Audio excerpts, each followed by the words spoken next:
Yes, the plan, I guess, sort of, oh no, I can hear myself. Oh no, it is on my stream. I forgot to, I'm just switching stuff over in OBS. But let's go ahead and do this. Okay, why is Fugi not working? There we go. It has been done.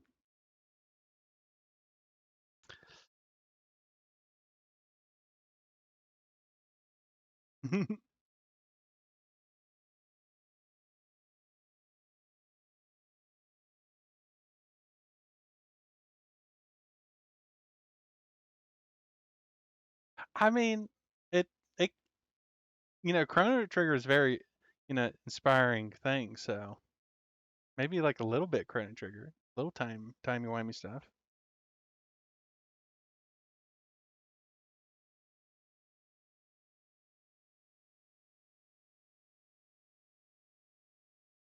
No worries.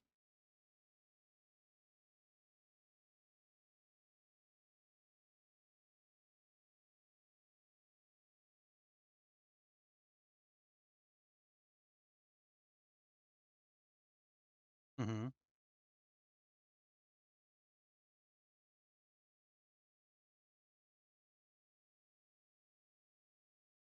Okay, now why is Discord not picking up? Hold on. There's some scuff. Be prepared.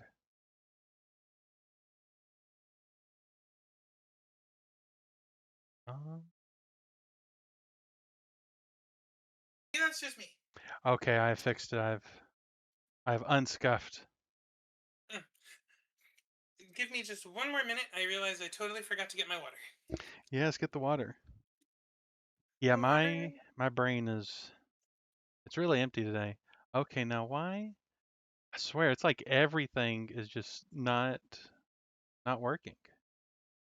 Okay, we'll try this again. Oh, okay. There we go. My mouth is moving now. I think I've fully unscuffed everything.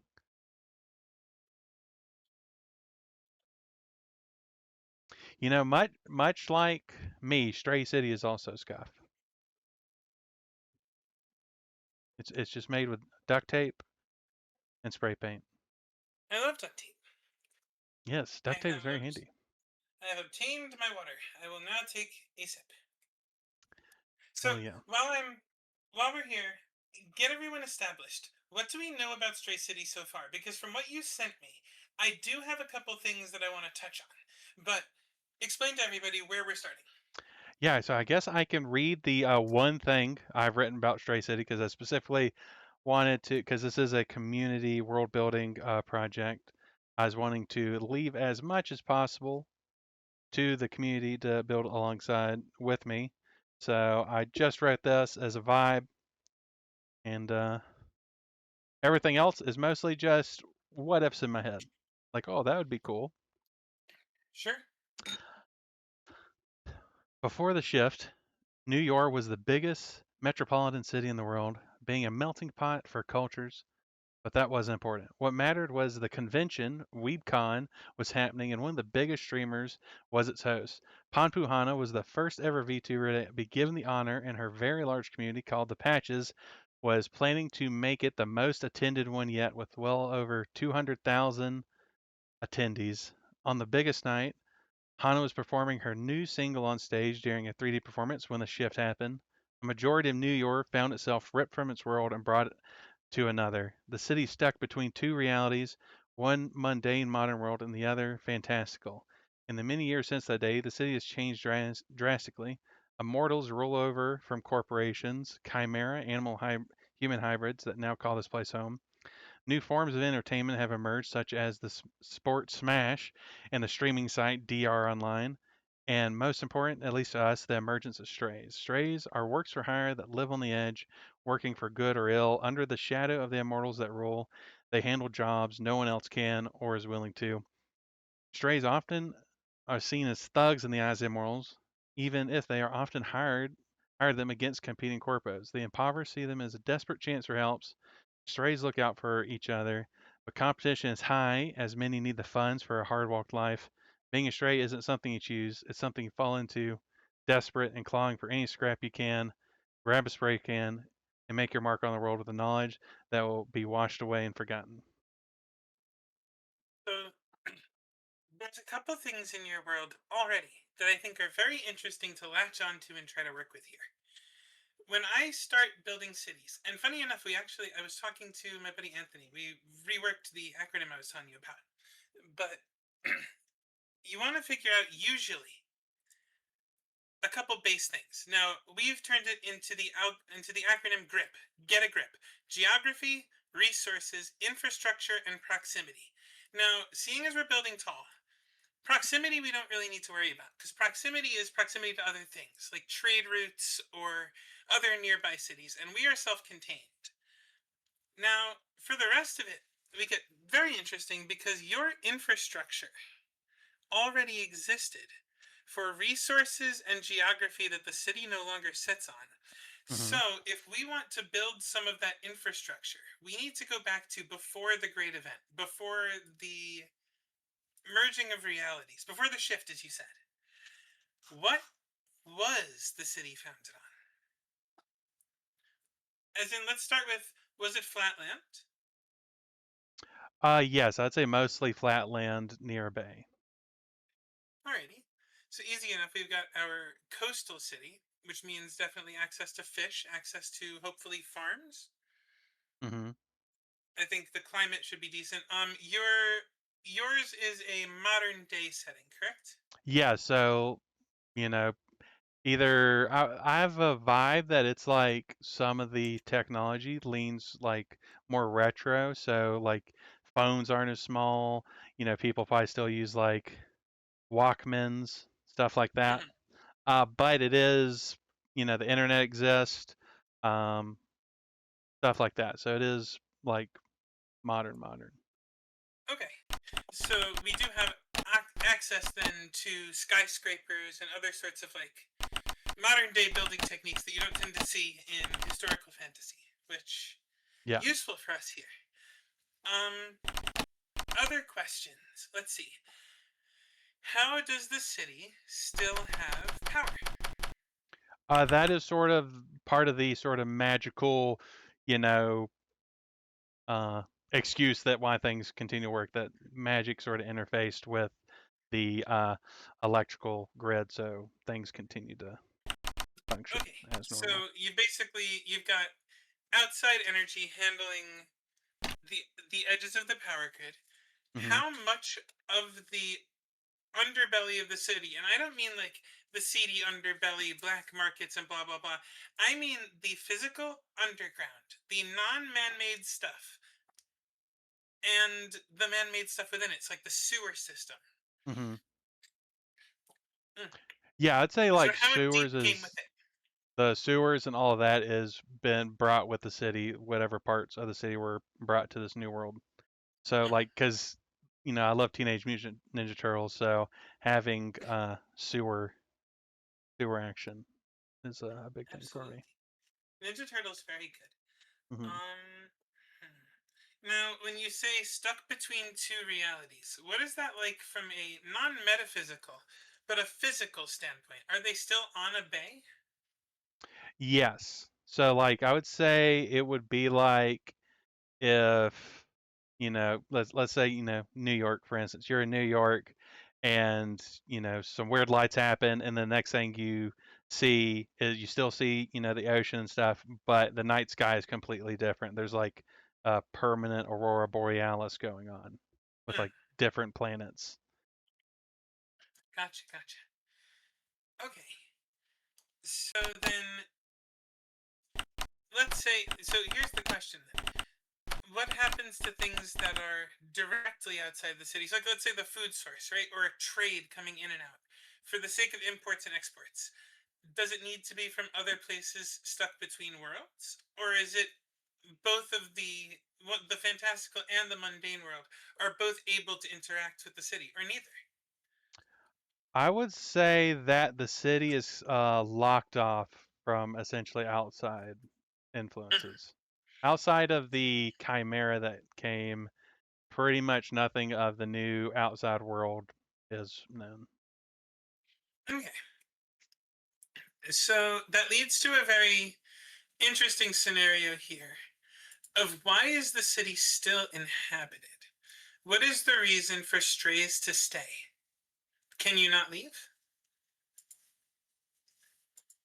I would say the perception is you cannot leave. Whether that is true or not, like especially with the type of TTRPGs I like to run, I like when there are questions that the group answers when they play rather than Mm. the So we're leaving the answer to that question ambiguous. yeah. Okay. Um. Yeah. Let me thumb through our little book here because I do have my what's my foundation book open on my stream. Do you have, or do you care about a cosmology, religion, any of that? Does that matter for the games you play? I'm gonna say no, especially like because the immortals, the essentially the corporations that rule, they are kind of what functions as um I wouldn't necessarily say religion, but they function as the sort of As a higher power. yeah, the higher powers in the world. Sure. And now, what do the corporations themselves do? What do they traffic in? So the major one I would say is the one that runs the sort of entertainment stuff that happens. That's where like the big new change is come from. Hmm. Is this entertainment of like people streaming, going into dungeons. Hmm.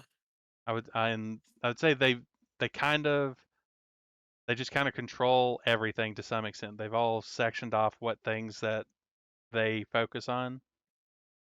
Hmm. Okay. I guess my question is starting to become: are the resources finite? Because if you have an entirely urban setting here, cut off from, and this is not necessarily, bear in mind, this is not a criticism, this is just trying to Hmm. expand and figure out what we're doing with it. If you have an urban setting locked off from all rural settings, you've got a bay, but you can't interact with creatures from the other worlds. It becomes hard to see where you're getting your food. Now, granted, this is, like you said, it's an allegory for New York City. If the food came with them, then it is quite literally fighting for the scraps, fighting for the food. And maybe you end up in a bit of a Mad Max situation where these corporations are also controlling the food and water supply. But if that's not the case, then I would say let's figure out how do your people eat. I would say that there is still some level of fishing because they do have access to the bay. It's just like how far outside of that they can go. Sure, but my question is how will you interact with the fish? if the place is between the worlds to the point where you can't interact with, I'm gonna say human. I know that it's not humans exclusively, but just for Hmm. ideation, you know what I mean, humanoids, etc. If you can't interact with human traders, how can you interact with fish? Or Well, are there specific between world fish? I would say yes, that. So like, let's imagine there's Stray City in the middle, and then there's a big dome that goes over it, like a planar, not necessarily planar, but sort of a reality warping force dome that goes over part of the Hmm. city. You can't, theoretically you can't cross the boundaries of that, or if you do, you're never seen again, stuff like that. So I think there's still landscape that they can go out. It's just not as big. So obviously they're not Sure. going to get all their food from what little land they have access to. Hmm. But I would say that is where one of the immortals comes in, like some sort of food centered corporation that Hmm. is holds all the power when it comes to people being able to feed themselves. Okay. Do you maybe want to? Do we want to start ripping there? Because I'm trying to figure out where is a good spot to inject and like really deep dive on some of the world building.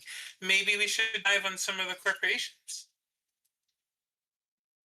Is there anything else that we could like sort of start building around before we build specifically into the corporation, Sure. even though they're Oh, obviously a big part?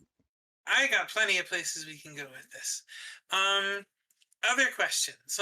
Let's keep having a look. And I at first it is going to be a bit of an interview type thing Hmm. because I feel as though asking these questions, not only I can start to understand your world itself better, but I feel like thinking on these things can lead to connecting stuff that maybe wasn't connected in the past. Um, what is Smash? But to answer your question, Lexi, yes, there is a lot of crime. Mm, That's part of like the straight, like if you think of, this is sort of like a modern fantasy version of like cyberpunk a little bit. There's a lot of crime, and then strays sort of mix in between being people that also commit crime versus people that care about their community and stuff. But could you repeat the question again? Can't see yeah, about sorry. Smash. Yes, what is Smash? So I imagine Smash is a little bit like soccer, but if it was a video game.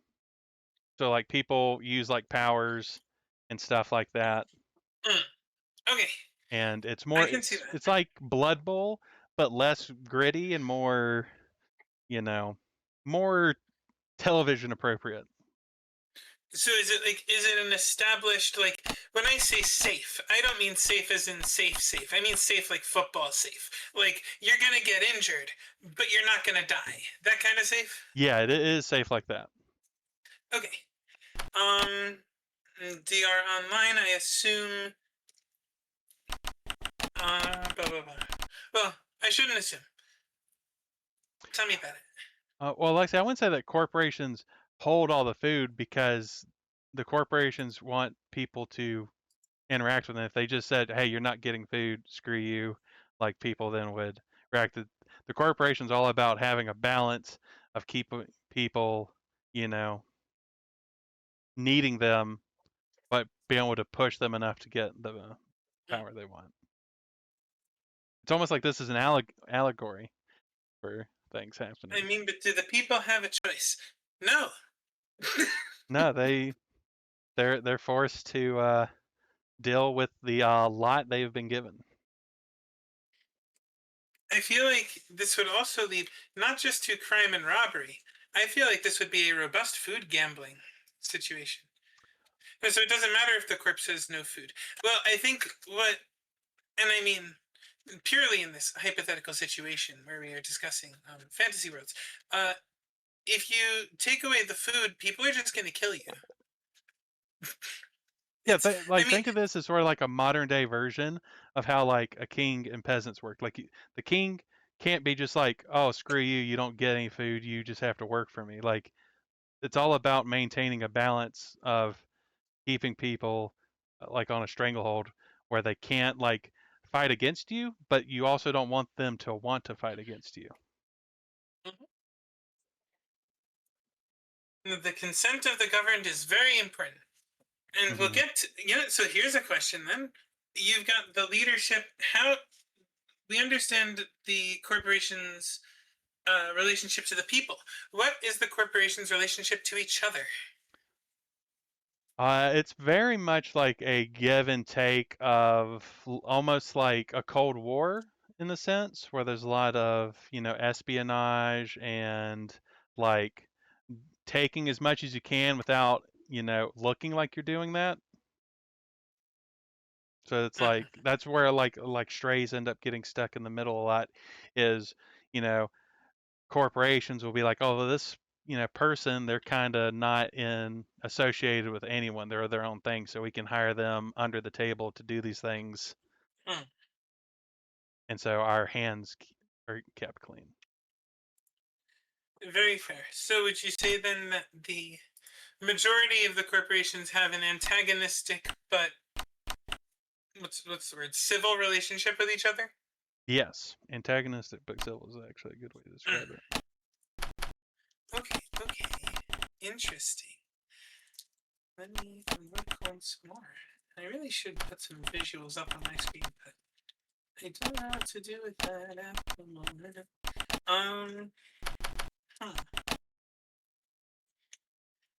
The immortals simply ageless, or are they truly they cannot die?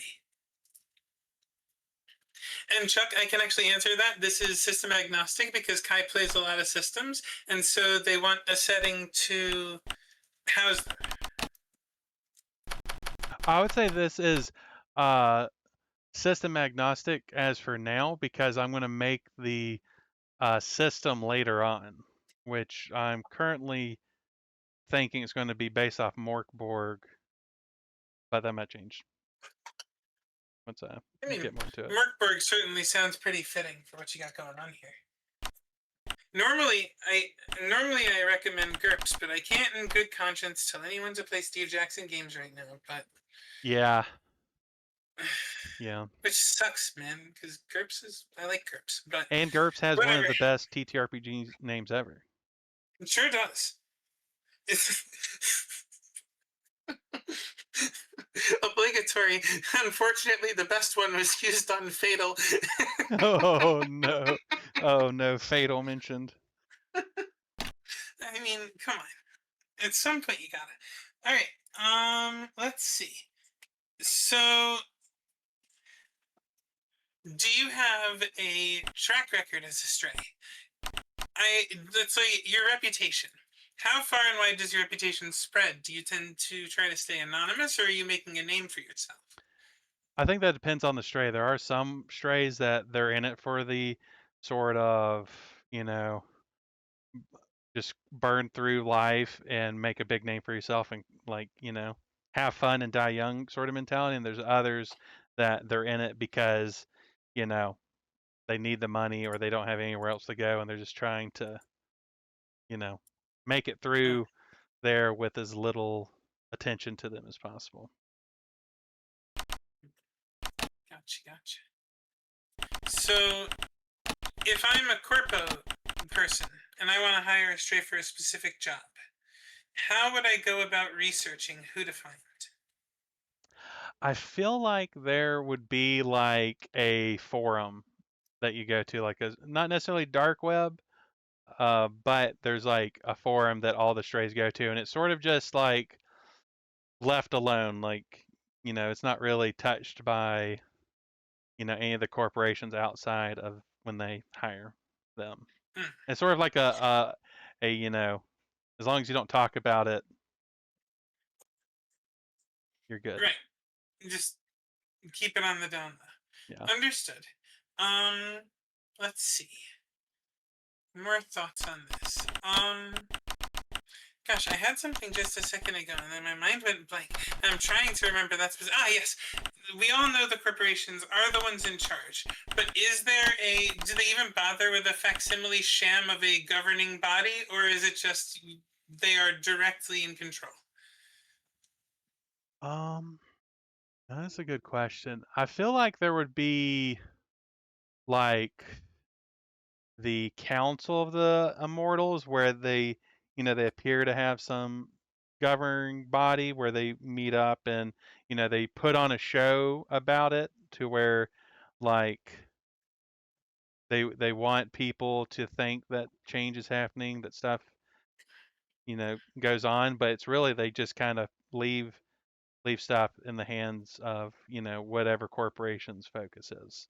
Like if Mm, corporation's about food and your corporation, if you're immortal, about like entertainment, you don't really go messing with the food stuff unless you want to have like a sort of a war pop out. right. Is there precedent for that? Have there been open wars between the corpos, or has it all been espionage? I'm gonna say currently it is all espionage because I feel like that's sort of a good background for like TTRPGs. You don't you the fuse has been lit, but it has not been set off There's yet. been no boom. Yeah. Gotcha. Um, hmm. How many, if this is decided, how many major corporations are there? Hmm. Yeah, that's a good question. I think I would lean towards there not being a number decided yet, but like under 10. Under 10. Okay. Can we, because I want to start from the top down for society. Can we look into that a little bit? Yeah. Cool. So we've got less than 10, and we know they're in charge of everything important. They're also, we will go into the oppressiveness and the structure of it later. But each of these corporations, how good are they at what they do? Like the food growing corporation. How do they do it? Where do they do it? And is the food any good? I would say that would if whether the food is good depends on your social status. Like if you're at like say bottom of the bottom, you probably essentially get the equivalent of like food blocks that you see in like in sci-fi settings where it's just like colored shape Mhm. that has the required nutrients to sustain yourself. And if you're like top crust, like say famous actor or whatever, then you're like eating, roasted quail and stuff like that. Okay. And I would say a So lot of the food, like especially the lower level stuff, is it's sort of like uh trade secret of where this comes He double from. dogging up in his house. Who, 2 months. Hi KY. Hi really Casey. good. But if the hi Kelly. Thanks for the stuff, Kayla. I appreciate that. We are we're just starting to really get into the meat of things. So uh, if the upper crust has the ability to have this good food, that means their capabilities are quite strong. They're able to keep them fed like that. Hmm. Um, what is your tech level? Like, I know you said that it's late 90s, early 2000s visually. Capability wise, the strongest of your strong. What can they accomplish? How interwoven is your technology and your magic? I would say that I tend not to like Magitech that much, so the magic and technology is mostly separate outside of magic as an energy source. So like magic could Right. theoretically be used as a replacement for gasoline for cars or whatever. But I would say the capabilities wise that it is greater than what we have today. So for instance, like AutoMail from Full Metal Alchemist, I think that is a thing. So you have automated, fully functioning, um,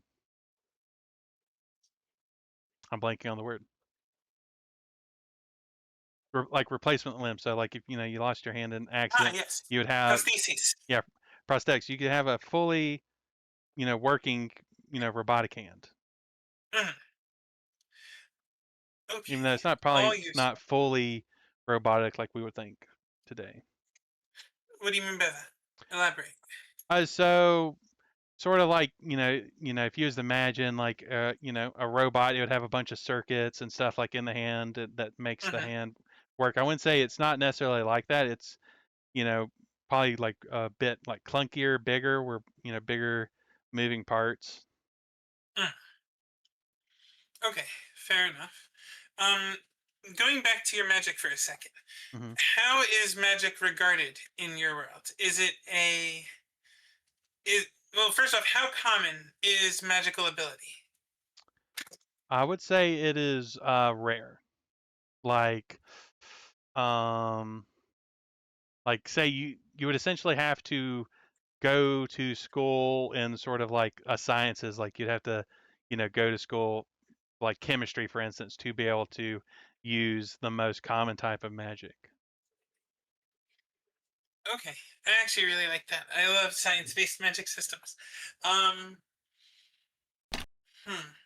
So, do you need a license to do it? Does anyone provide that? Is there a specific or multiple specific magical corporations that exclusively deal in the arcane?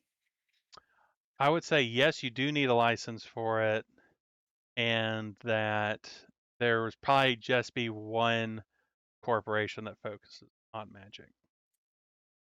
Hmm. At least the, standardized, socially accepted magic. I would imagine there's, the, smaller forms of, like folk magic that also exist, but it's something Oh, that. sure. And I mean, we'll need to, obviously, for every rule, there will likely be exceptions, but we need to set Hmm. our groundwork. And then those I think should be the interesting stories, like those type people. Um, Immortality. How does it happen? Is it attainable by mortals? If you get caught using magic without a license, you're probably fined. You can't afford to be fined, then you're jailed. But Is it like a serious crime, or is it yeah, I like would one of say. those slap on the wrist? I mean, it depends on the spell, probably, right? Well, I would say it depends on the spell. Also depends on the person doing it. It's very much the haves haves and the have nots don't. Uh, Mm, but I'd say it's like if someone is able to cast spells, it's sort of like they're walking around with like a gun, or they're walking around with like a smartphone that can hack stuff if they wanted. Like it's mm, they're able to do a lot more than the average person can. sure. So, can if even though your society doesn't lean into magitech, do people tend to do it? Do people tend to attempt it if they have their own thing, like illicitly? Um, I would say it's just more of like magic in itself does not like connect with tech in a like magic tech way. Like It just won't interface with any sort of automation. yeah, like magic is a power source rather than a um Then, how is it harnessed and used for the city? I would say almost a bit like gas.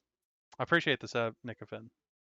So Well, no, because like my if like Aether, for instance, if that's the sort of visual for mhm. magic, it's sort of like an invisible gas that some people are able to interface with more directly, versus like needing a way to transfer the energy into something that is more usable for a modern city. my my question is because it sounds mutually exclusive. If it can't interface with the tech, how can it power it? I meant more like interface with a tech, like for instance, I cast hack phone. Like that's not like a thing. Oh, no. Okay, so I'm talking not quite so, not quite so powerful. Cause like you'll see what Chuck said with the like and an old P4 desktop powered up because some necromancer decided to animate a brain to act as the CPU. Clever, but not what I'm talking about. I'm much more going on the whole like you have the prosthetic hand you were talking about with maybe a little rune drawn on top of it so you can feel something. That's the kind of thing I'm thinking of. Oh, so I'd say that does not interface with tech like that. It's is outside of, it sort of, is a resource that is natural in this world and not necessarily a magical thing that comes from like the gods or something like that. Gotcha. Okay. So, what determines whether or not someone is a mage? I think What it gives is. them access to that, or is it just like a I think it's luck of the purely draw? knowledge. Purely knowledge. Okay, Yeah, so only like anyone could only be like chemistry. yeah, anyone could be a chemist. It's whether, you know, if you're, you know, either naturally, inclined towards that stuff, or you spend a lot of time and effort Hmm. towards, figuring The out reason, that stuff. just to give you the reason I'm diving so deep on this, if we want to address any of what the corporations are necessary for, what what resources are available, what resources aren't, the magic system is very important to get down, because if you have any sort of manifestation or creation magic, you need to really have a reason that there's poverty at all. Like that's the kind of thing where it's like, if someone can break the laws of physics, because a lot of what magic is either things that can't be explained by science, or things that violate the laws of physics, things that are impossible, and a lot of that is the creation and destruction of matter. So Hmm. if we're going to have a scaling caste system in a way, if we're going to have lack of resources or control of resources by the corporations, knowing what magic can and cannot manifest, huge. So this aether on the outside of the city, it's almost entirely being used for power. Is there anyone that can manifest anything? Are the corporations the only ones who can do it, maybe?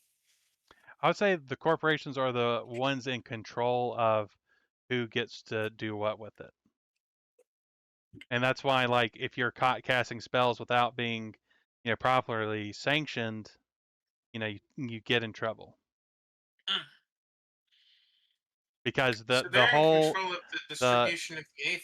the immortals whole thing is about control, and they're currently the Mm. ones with the power to control. So bring me to the immortality for a second. How did they attain that? Is it something that can be attained by mortals? And I forget, you had said, can they be killed? So it depends on the level of immortal. Like if we go from at the very top, like the peak immortal, they are functionally, they can't die from diseases. They live forever or an extremely long time. I don't think there's been enough time passed in the setting for, one to be, thousands of years old. And I would say like the lower you get from the top of the immortal, like it's almost like think of a pyramid scheme, but for immortality, the Mm, less juice you have. So maybe like a bottom rung immortal just is a bit healthier mm. than your average person. Or maybe they, Okay. their teeth are a bit wider. But you get to the point where you cannot be physically killed? Or, like, I guess, are they the highest level ones? Are they simply ageless? Are they genetically immortal? Or are they fully, you can shoot them through the head and they laugh at you and regrow the bullet hole? The very top, yes, they can like take a bullet to the head and laugh it off.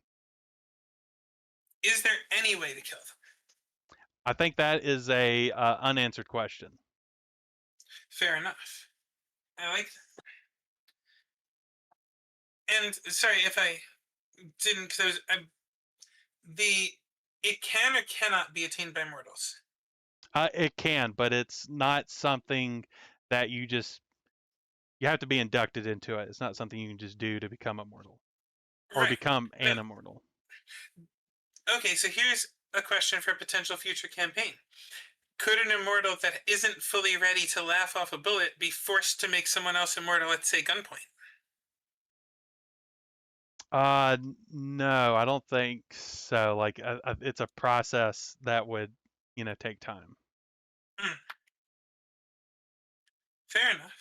Sort of like how I imagine is, immortals are, you know, they're the top, they're the nobles, the wealthy, and you can enter that fold, if you're lucky enough, but it's not just something like you press a button and like I'm immortal now.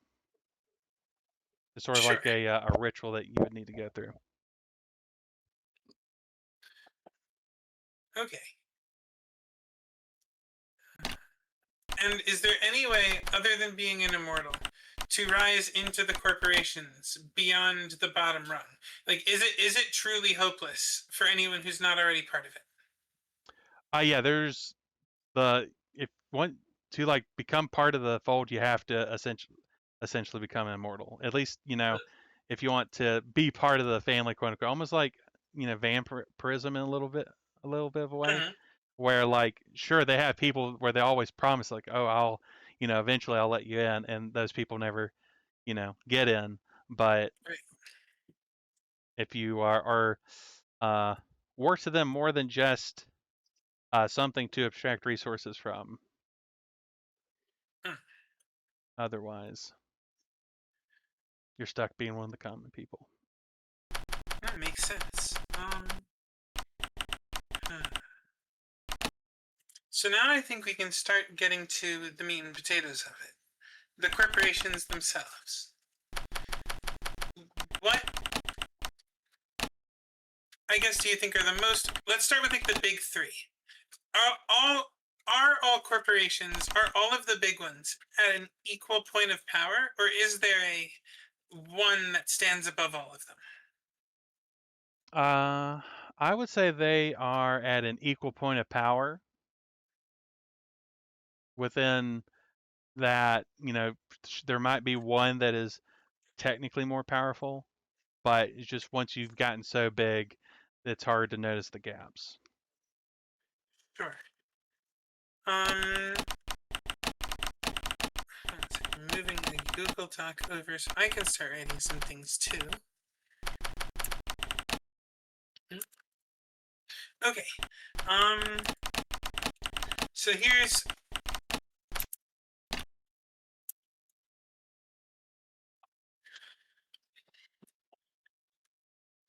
the biggest ones. You said fewer than 10. Yeah. What do you think of the ones you've designed so far? We know one has control over at least food, right? Mm-hmm. Two, I assume, are food and water the same one? Let's start with that. Question. I feel like sanitation, which I think would include water, is its own thing. Okay. So you got sanitation. Which I don't think I would can't count sanitation as one of the big ones. Is one of the big ones. Okay, no. So sanitation, food, and water are their own ones. So water is probably number two, if not number one. For in terms of the biggest corporations? Yes, because I'm trying to think of what everybody needs. Well, Unless housing. so the way I look at corporations is not what people need, it's what the corporations want you to think you need. So Sure. for what I would expect to be the top would be entertainment is probably the current biggest one. Okay. Uh, then I think food makes sense.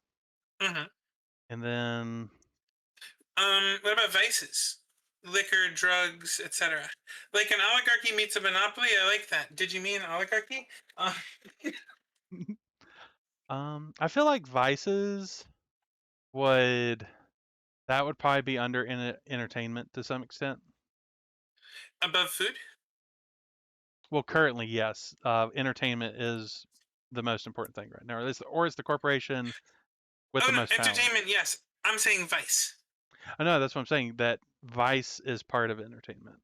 is part of entertainment. Okay, sorry, I thought you were saying vice below. Okay, so entertainment slash vice. Which, I mean, that could make a lot of sense if they're not only providing the entertainment, but like, downers to make it so that people are just focusing on it and not able to manifest any other sort of thought. Hmm. Like you played We Happy Few, or do you remember it with the joy drug? I know. I do not. I do not recall that. Well, basically, it was one of those games. I don't think it ended up being all that great for some reason. I don't remember what it was, but it was one of those games where it's like you're taking a drug that makes you happy regardless of your situation and alters your perspective, and it was keeping people sedate. I'm thinking very much the opposite, like almost like I don't know how serious you're getting with your session, but maybe even like an allegory to the opioid epidemic, keeping people so reliant on drugs. Uppers, exactly. Uppers to increase productivity, downers to keep you docile.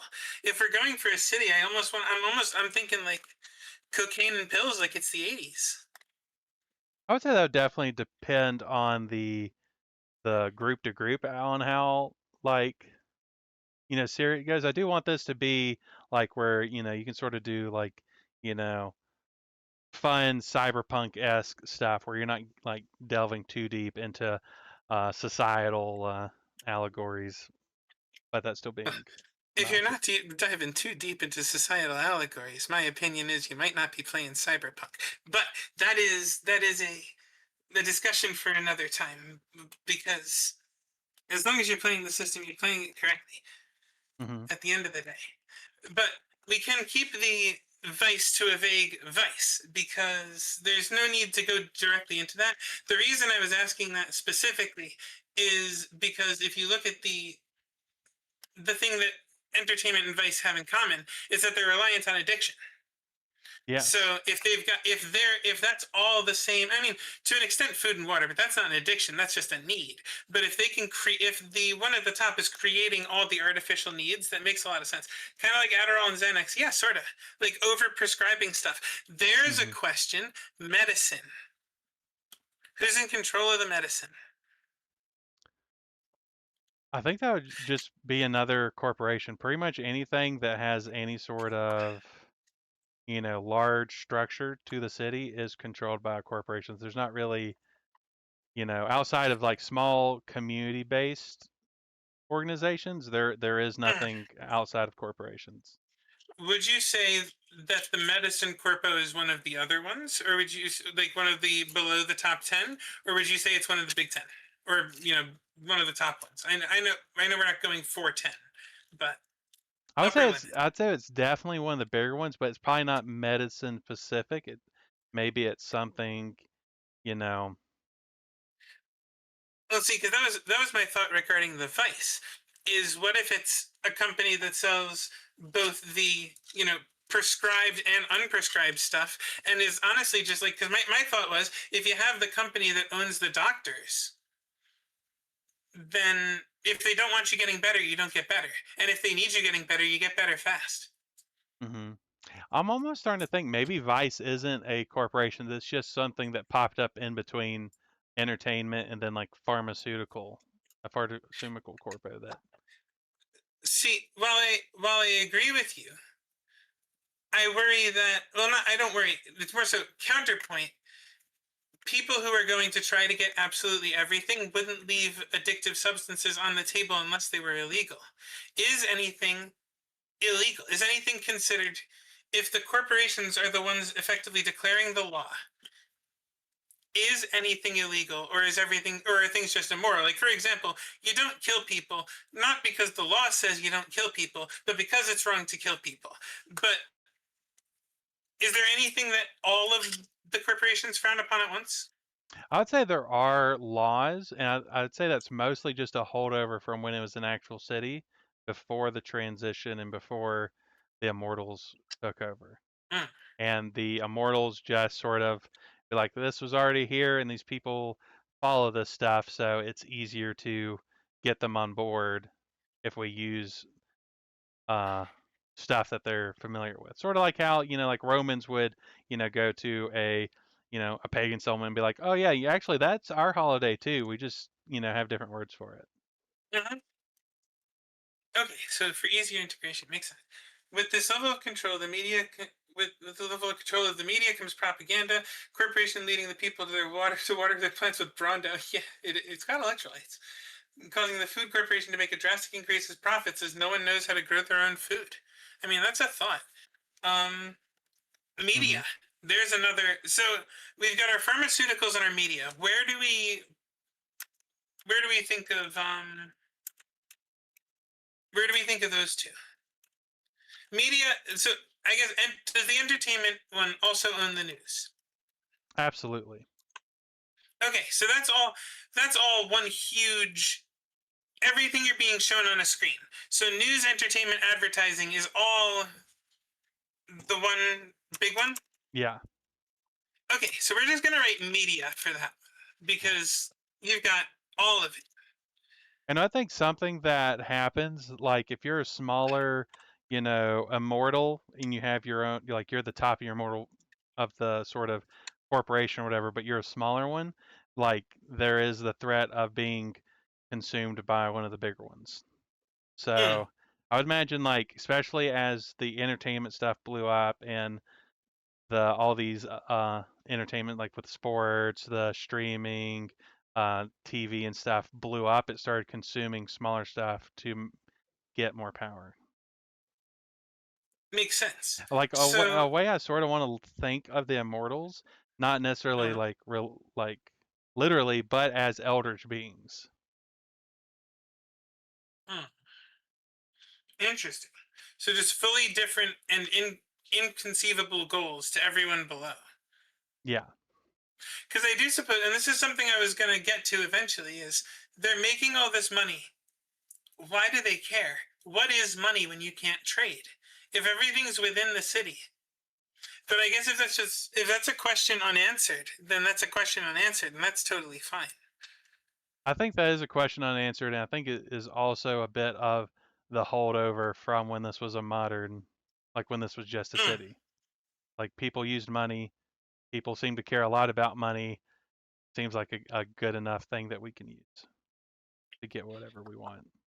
mm, interesting. And So, ultimately, like once you have so much money, money doesn't matter anymore. It's about what you can use with that money or get oh, other people to do. absolutely. I'm just if we're in this isolated um, pocket of space here, then the use of that money becomes severely diluted because you can't do anything the city can't do. Hmm. So the question then, we'll get back to the immortals, but I have a question of, are the immortals effectively, to use a magic term, planeswalkers? Um, Can they leave? Because I think you're, in my opinion, it makes your lore makes a bunch of sense if the immortals are the only ones who can leave. If they can get things from outside, that means that they don't necessarily need all of the magic that, we don't need to have even teleportation magic present or manifestation of anything present if they're actually legitimately getting the things from somewhere else somehow. uh, They're I bringing things in. I would say yes. Uh, I have another reason for that I think's better left unsaid why they're able to do that. But yeah, them being able to leave makes a lot of sense. Mm. So then I think the other thing is, the question becomes, how much can they bring with them? How much can they bring other people with them? Can they do jobs from elsewhere? The reason I ask this is, like, can they bring in new animals like livestock? Could they pump in more water? What is the extent to which they can get things from outside? I would Because I say assume if you're on a bay, it's still salt water, right? yeah. Yeah, so you need fresh water somehow. I would say that their capabilities are still physical. Like they can't just like, cast teleportation circle, Mm, bring cows over. Like it's still something that takes time, and they just mm, happen to have the capabilities to do so. okay, Like they're fair not enough. creating something from nothing. There's Right. a physical exchange that they're having to do to So get the we stuff. have a non-broken laws of physics here. Yeah. Conservation of matter is still intact. Awesome. That makes a lot of this much easier. So water, if we don't want to be bringing it in or manifesting it, is likely desalination, right? If I knew what that word was, yes. Pulling the salt out of water. Oh, yes. Yeah. Okay, so we have desalination. Do they also sell the salt? I would assume so, and like, cause salt's useful for a bunch of stuff. I'd assume not like they just Right. get They're rid not of it. just using it all though. They're selling it off for more profit. Yes, I mean, everything that can be sold for profit, they're gonna do. Understood. And we said they are not the same as the food corporation, correct? I would say the sanitation has control of the like water and the sewers, and it is not part of food. Okay, so we have sanitation as a lower one. That's not part of food. Water for so desalination, drinking water, is that a big one or no? I would say no. I don't necessarily want No. Okay. water, and that's all. I Media. also don't think like if you know like the city itself needs to be able to function day to day, and if it's so people are so strained that it would lead too quickly to there being like revolution versus things Oh, being in certainly. a In a strained relatively life. stable status quo. Yeah. Yeah, no, I think though that that's jumping too far ahead with the assumptions. If we figure out where all this stuff is managed, we can then decide how benevolent the people are and how smart they are managing their systems. Because even if a corporation controls the food and water, right? If they know that if they push on the gas too hard, like you might have those people who are the let us be beloved so Hmm. that people trust us implicitly. You can have one of those they seem like the good guys until you look and it's like, well, yeah, they're doing good things, but it's specifically so that when they do their one occasional really bad thing, everyone looks the other way. Hmm. And they're steadily rolling that kind of thing out. Like I feel like you could have corporations that seem OP if you nerf them yourself. Hmm. Um, ooh, Bustin Barbie asked before, would the entertainment and medicine corps intersect? From what I assume we were talking the pills and stuff, but I feel like that's A, stay out of that discussion for now, and B, we switch that to media as opposed to entertainment itself, so that now they don't intersect. However, I do think construction and technology seem relatively important. Yeah. Yeah, I'd agree. There's a question. Housing. How is housing decided, and how often do new people arrive? I would say outside of a like, the immortals being able to bring stuff from outside their world, the outside of, people, doing the thing and having babies, there's not like people like constantly coming in. It's whoever is here and the people that have grown the chimeras are the newest people on the block. Gotcha, gotcha. So then housing likely barely is functional at all. More than anything, it's likely maintenance for corporations. Because if it's a massive city and the only people that are immigrating, as it were, or increasing the population at all, are resident descendants, then housing is probably needed very infrequently. The buildings that were there simply need maintained. Yeah, yeah, that makes sense. So I would think that and if you wanted to get a little screwy with this, I think I know how you could. I think maintenance should be the next highest up under food. And I think it should be one of those like the people live in terror of the street sweepers kind of thing. Because like if they catch you homeless sleeping too close to the street, maybe just a yoink. Hmm. What I guess what would be a good like what's the focal point of maintenance? Like I don't necessarily think maintenance itself is a corporation. Would that just be construction? Well, I would think maintenance being the allegory for what housing would be here. They're everyone's shitty landlord. Like the corporation that controls the buildings that already exist, they don't need to build more things. But I feel like your status probably determines how much renovation and fix you can get on the building you live in, yeah? Like Yeah. you'd be paying through the nose. And if there's no municipal government managing it, one of the corpos needs to. If it's not one of the, I would think it would end up being more local specialized depending on where you are, like, plumbing companies and construction companies. But you're saying that consolidation is a huge theme. I would think if you had one consolidated, we are the repair company. If you need something fixed, you have to call us. There's a spooky monopoly, because then the poor could have no heating for a week. While Yeah. every time the rich call, like the rich could call in the middle of a job fixing something for the poor, and they'll just leave. Mm-hmm. Yeah, I do like that. I'm just trying to think of like a catchy term for it.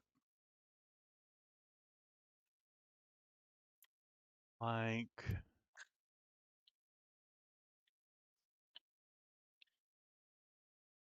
maybe repair or I just wrote down. Obviously, you can always make the words more cooler later on. For sure. So that would put our top three at the moment as media, food, and maintenance and repair. Do you think there's anything higher up than, let's say, maintenance? Is there something else that should be number three? Let's see, that's a good question. I feel like media covers a lot, like especially in a modern society, having the full like stranglehold over. The full media monopoly is, that's terrifying. Yeah, yeah, it's really terrifying. But That'd be horrible if that was real. that's part of, I'll be honest with you, that is part of why the next thing I went to was medicine and drugs, because I was like, okay, well, if you already have a corporation that controls all of these things combined, the next most powerful ones are the ones that keep you alive. So Mm. food, water, housing, and medicine. So would like let's say like pharmaceutical, could that be essentially food? They do the medicine and essentially the things needed to keep people living. Yeah, no, pharmaceutical and healthcare, absolutely. Like if you have, for example, I assume in a world this corrupt, you absolutely have health insurance. So if the insurance company single owns the hospitals, plural, and the ambulance, like they set the price for everything. Hmm. Yeah, so I sort of do like maybe there was once just a food corporation that handled food, but then pharmaceuticals took over it. So the pharmaceutical controls all that plus like the food people eat, and they essentially control the quality of life for people. Ooh, if we want to get real dystopian with it, call it food, health, and wellness. Oh god. Oh no, that hurt a little bit. Yeah, yeah, it should. I feel like that's where the media comes in. That they bring that in as the slogan. Mm, that could work. So we've got food, health, and wellness. We've got entertainment, news, and advertising as media. Yeah. Maintenance, repair, and Honestly, sanitation could be under repair because maintaining the sewers maintenance. and handling the water systems. Yeah. And honestly, if we give okay, so we're getting to the point where we've now got a rule of threes going on for our corpos. They each do three main things, Hmm. and I think from there that helps us determine where we can. What's transport like? Although I don't suppose it matters too much in a single city. Yeah, I would say there's still like cars, there's buses. Um, But only the cars and buses that you had, right? We're not looking at car and bus factories. That's just something else that maintenance takes care of. I'd imagine they do have like newer stuff that's made, but it's not the status quo Mm, because the immortals they can make new stuff like the sort of auto mill that wasn't something that was around during the um, pre pre shift existence, so they can mm, make new stuff. It's just you don't need to make new stuff if you have the old stuff a lot. sure thing. I would think then. So that would still mean vehicle corporation likely nowhere near the top. Yeah. Like vehicles in transit don't seem like they would be in top 10 large enough to matter. This is almost where I would think magic and energy. Because if you're saying that the aether is used for energy Mm-hmm. and it needs to be manipulated into the power lines effectively, I would think that your quote unquote mages corporation and your energy corporation that provides the power to everyone are probably the same thing.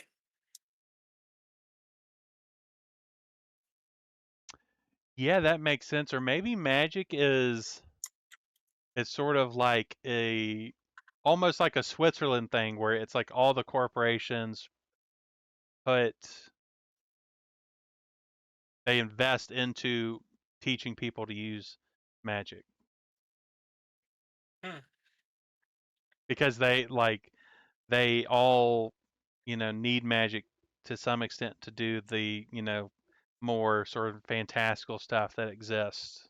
So, and like if one corporation had all control over magic, that would make them extremely powerful. So I feel like it's almost beneficial for the corporations to make it to where like none of the corporations are over it, like specifically. They all have their hands in the pie. So if everyone needs it, so should Almost it be like like in a magic the and fuel co-op almost? Witcher where they had like the sorceresses that where they were their own entity, but they specifically only worked for like the nobles and kings and stuff. Hmm. I'm trying to think of a third thing. They provide the magic, they provide like fuel and power, and then I'm almost thinking the heating and cooling, but that goes in terms with power. Yeah. Because my mind is just kind of making Con Edison, but that's what I get for growing up around New York. I'm like, where's the HVAC? Uh, well, I mean, I suppose HVAC probably matters in a city this small. Yeah, utilities. I feel like utilities would be part of maintenance. Like if maintenance is the third biggest Well, corporation. that's why I almost agree, but I feel like if we make the utility corporation the one that's controlled by all the corpos, that makes a lot of sense because they all need power to do what they're doing. Anyone being able to shut off the power, oh, there it is. Anyone being able to shut off the power would kill everyone else. That is the one, like the dead man switch to all of them. The CEOs of every single one of the largest corporations each have a key to turn off the power. You need all of them. Mm-hmm. Like you have a thing. I'm going to use the number 10 again, even though we know we're not probably going to go to 10. You have a thing with 10 keyholes. Like you need them all turned at the same time, like the nuclear codes to turn the power off. Yeah. Yeah, that makes So sense. then I think magic and utilities is a co-op, but probably still the fourth most powerful.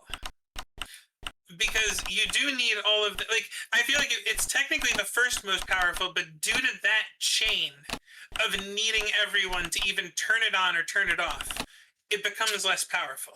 That said, you get everyone to agree on something, or you manage to steal those keys, and there you are. Mm-hmm.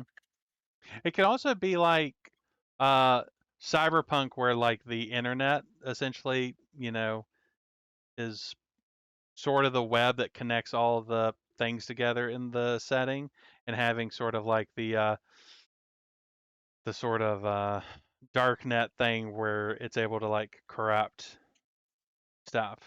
So like having, you know, if you turn off magic, you're essentially having a blackout in the city. Yeah, see, magic, power, internet is the utilities co-op. We'll figure out the names Ooh. as we go. So if like that would actually make more sense why the strays are able to do their thing if magic and utilities is connected to the use of the internet so that no corporation is controls the internet. So that would kind of make sense. Strays That's are why able the to. strays are able to have more access to that than all the other things in society, because that one is inherently a little more free and open source due to the fact that none of the corporations want to be locked out, and much to their chagrin, the only way to ensure that none of them have the upper hand gives some power to the people. Mm-hmm. So for them, it's a necessary evil. For the people, it's a lifeline. Yeah. Yeah, I really like that. I like that too. Clothing. Is that a big one? Is that part of the entertainment sphere? Could you repeat that for me?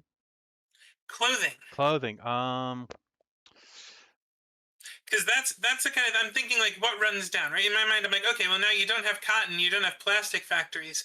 Your clothing is going to start to get run down, and maintenance isn't going to handle personal clothing. Or do they? I would say that would be part of.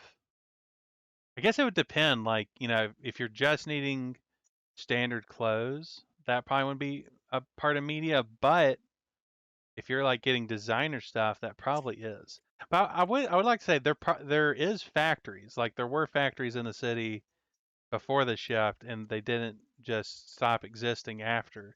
So I would say there are factories that are used to make stuff. It's just there is a limited number of Mm. factories left. My thought is you've got the factories, you don't have the resources. You can have a plastic factory, sure, but you're not mining crude oil. Well, they do You're have not resources, refining. but they get the resources from the immortals who can get the resources.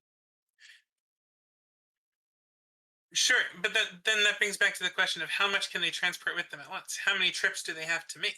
Are they bringing back like a truck full of stuff? Are they bringing back what they can carry? I think that I'm not going to ask you to decide for everyone the transit, but I think one of the ways to determine the power of some of the corporations is how often and how efficiently the immortals can retrieve more resources. I need more water. I'll be right back. Hmm.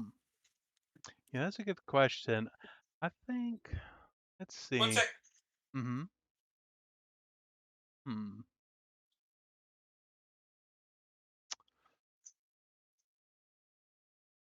Think.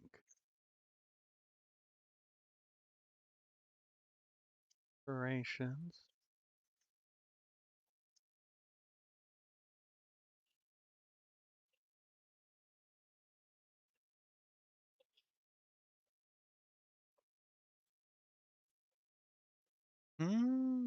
Ooh. You gotta get a quota for the textiles. Oh my god. Imagine being an all-powerful immortal being and it's like, oh, I gotta fill out this fucking paperwork for these textiles. Hi, Arachne called. She said, "Stop making fun of her." Oh my gosh. But to answer your question, thinking about it, transport is not an issue for the immortals, like to bring stuff. Okay, so they could effectively get everything they need there with a thought. Not necessarily that. It's just they don't need to like hire people to drive trucks to go to Mm, a place, come back. It's not a physical thing that they're doing. okay, I will leave that more on the outside. But so suffice to say, industry will have the resources they need to function. As long as the immortals care to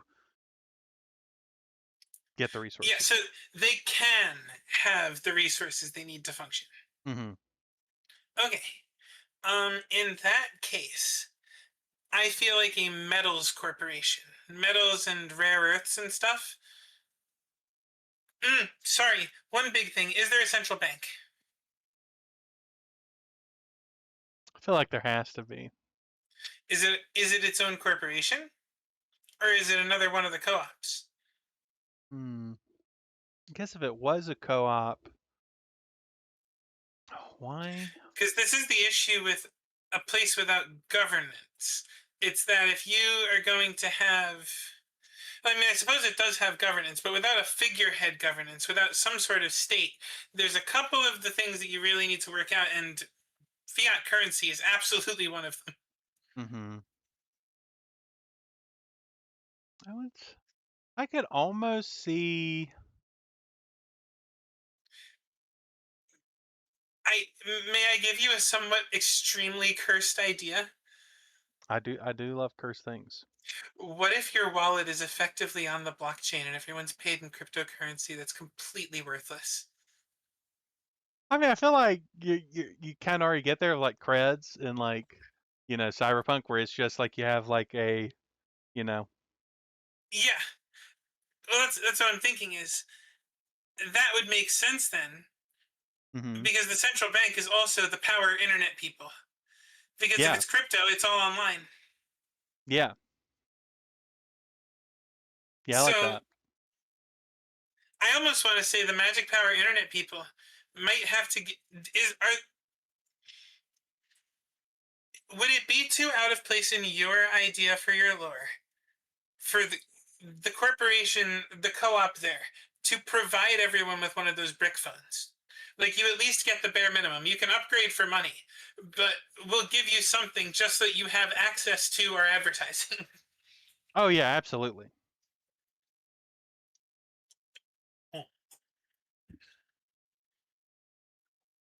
Okay. They want you What's the connected to them. status of weapons? Would Oh, a weapons manufacturing corporation have any sway? mm, that's a good question. I feel like immortals, like if you're part of that echelon, you don't need weapons. You have other people deal with weapons. Oh, sure. No, I'm talking about handguns Yeah. to the lowest on the ladder type thing. Yeah, I'm just thinking how.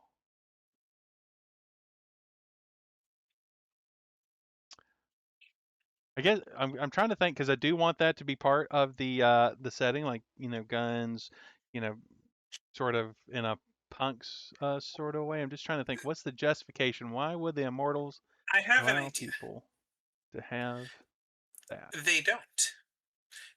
The gun company is also the security company. They provide not only the guns, but the people to use them. And it is illegal for most people to have guns. However, some punks obviously will knock security over the head, steal them, and teach each other how to use them. Mm-hmm. But I think every gun that's not in the hands of some sort of person for the security outfit, almost like a Blackstone type thing, like any gun that's not in the hands of someone for the security outlet is illegal. Yeah, I could see that. I'm also thinking because like trying to think like strays, they probably use them a lot. Corporations would also hire them sometimes. I feel as though low level immortals, the high level ones don't care, but low level immortals, to ensure they get there, it would make a lot of sense for them to have amazing security. Like, I feel like in my mind, and you can tell me how wrong this is, but I'm picturing like you've got your lower class rabble that are effectively in the Manhattan aspect, right? Hmm High rises, crowded, high density. You've got Brooklyn brownstones for the super high class. They still get the either that or like the super penthouses. They have luxury, but like they can be as comfortable as they want because they can't be killed. But then you've got that middle immortal class, the ones who you could still shoot, the ones who are really hanging on to that fact that they are just above the lower class, your petite bourgeois, if you will. I hmm think they'll be armed to the teeth. I think that's where you have like the mansion compound on the outside of the city with like sentry guns and shit. Like, they get their money mostly from these whales trying their hardest to protect their immortality until they get to the point where they don't have to anymore. And then they just offload that fortress to the next young immortal trying not to die. Yeah. Yeah, I think maybe that's also another like non that's sort of like a non-corporation thing is security. I mean, if you're going dystopia, it's got to be private cops, right? I mean, it would be private. It's just like it's its own entity. Yeah, that's what I'm saying. I was thinking like effectively the mercenary group, but they also make the guns. Yeah. Mm-hmm. So are they another co-op, or are they? I was thinking they're their own corporation. Like they're trying to make the money. They want to upsell you on getting the most talented guy with the biggest gun. Yeah, Like I sure, guess you could so. get It could be this. its own corporation, but at the same time, it can't be that powerful because it's inherently in service to the other ones. Like, so it has a Exactly. lot of power, It's but and if it were to ever be like, haha, we will turn on you. Oh, you know what? If we go back to our lore with the keys, here's an interesting turn.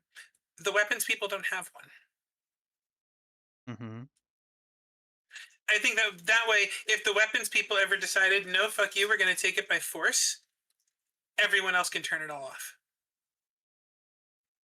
and maybe that's what made the top three corporations the top is because they ended up getting the keys. So is it just 3 keys? Yeah, I think so.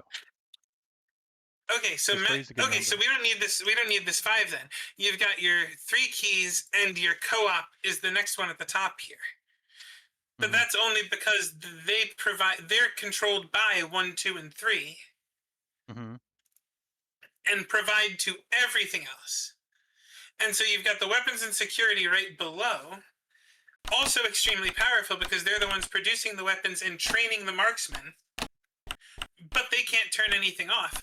And they're still, the corporation's attack dog. hmm Yeah, I like that.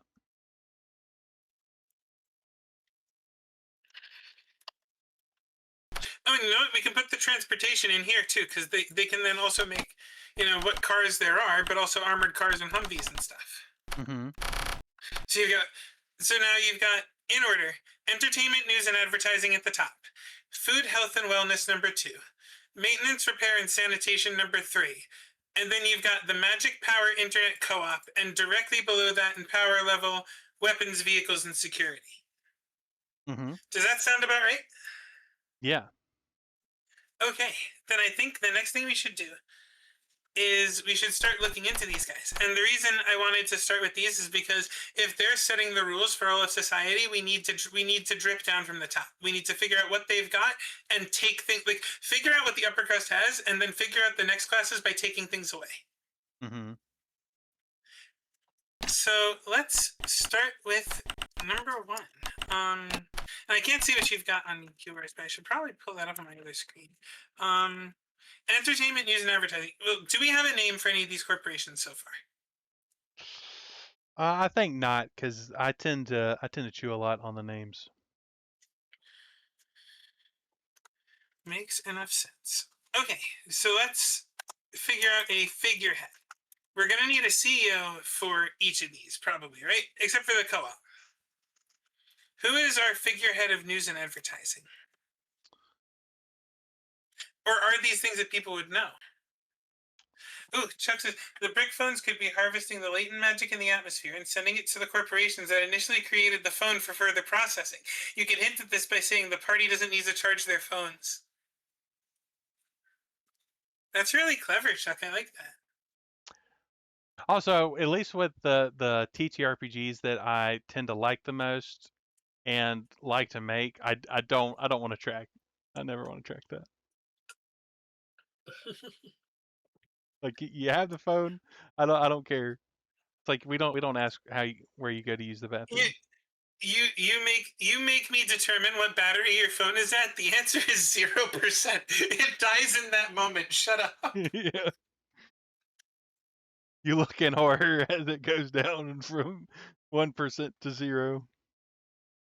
You realize that it's somehow been on 1% for the entire 6 months of your adventure thus far, and it chooses this moment to die. You haven't seen an outlet since 5 towns back. But to answer your question, I think at the very top there is no known Okay, so they don't. person. We have corpos without CEOs. What is the basic corporate structure then of these large? Well, I wouldn't say Are there's they all not boards of CEOs. directors? It's just they aren't known. Like there is something controlling the corporations, the immortal at the top. It's just Hmm. people don't know that. Now, Now I do guess they you could mostly ask operate? like who is the people that people like know about? Like who's the common like what do the common people know? That's a Yeah, good I mean question. they're gonna need a figurehead, a mascot, even if you will, right? Like someone who maybe doesn't call all the actual shots, but is the face of the company. Because Hmm. like Steve Jobs, you still, for example, like Steve Jobs, who the hell is Steve Jobs? Like my balls. Steve Jobs had his board of trustees, right? He wasn't sole controller of Apple. You can tell because he got thrown out. Hmm. But who do people remember Steve Jobs? Tell me someone else on that Apple board of trustees that threw out Steve Jobs. No idea. Exactly. Exactly. And if you were able to tell me, I'd be like, wow, you could have lied because I don't know either. Mm. And that's the thing. Like, I don't think we necessarily need to focus on the specific for each one, but just like, if we focus on the classes, like if Immortal is at the top, like what, you know. what's all the way down? What's so? I guess if you've got your big immortal at the top, the reason I'm asking the board of directors thing is there a corporate ladder to climb? Uh, yes, there is a way you can climb. I'd just say it's more of it's the lottery, you know. It there is technically you can climb it, but how often people actually do is a different story.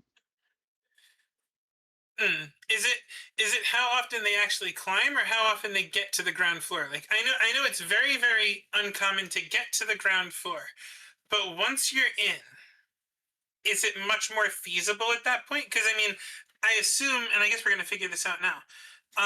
I was under the assumption you needed to be an immortal to even work for the corporation at a level where you're not just a grunt. I know grunts do work at like normal people do work for the corporation. Ah, okay. I just suppose it makes a lot of sense. They got to get paid somewhere, huh? Hmm. Um, But I'd say like if let's say like bottom tier immortal, which means like you did the thing, you became immortal, you have better, you know, you're physically healthier than a normal person. Like you don't get the cold every year or stuff like that. Like mm, I would say that is supposed to go off like percentage of population. That's maybe like I'm gonna say under 20%, but there's still a lot of very low level immortals, at least in can I terms make you a of suggestion for a name for the bottom tier immortal cast? yeah, sure. Here. I like Scrubbies because at first the strays and other mortals started calling them that because they look like they keep themselves like super clean, super scrubbed, and then the other immortals started using it derogatory to call them scrubs. I think that in sort of polite company, I could see immortals referring to the bottoms as scrubs, but outside, like how you present, obviously everyone's if you're immortal, Oh, sure, I mean slang. yeah. I definitely mean like this is like the other immortals definitely use it as a like. I mean this. Let's be clear. Derogatory in the same way someone would make a racist joke under their breath, right? That kind Hmm. of thing.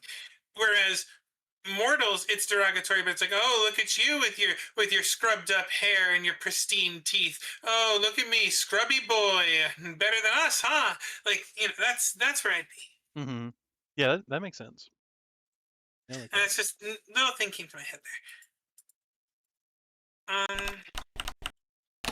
So how many tiers of immortality are there? Because I guess that also helps us figure out the structure. We need to define the caste system. I kind of want part of me wants to do three just because of referencing three all the time, but I don't think that would make sense because the very top immortals are essentially unkillable for Mhm, the majority of people in the city, unkillable. Below that, I would say can still be killed, but harder. mhm. So, and below that, you live long, but if you get shot in the head, you're donezo. Below that, Hold you on one second. Mhm. I'm drawing the tier list out. So we've got at the top fully unkillable. by Then normal we've got means. fully unkillable, normal means. We've got highly regenerative, Yeah. non-aging. Then I assume lightly regenerative, non-aging.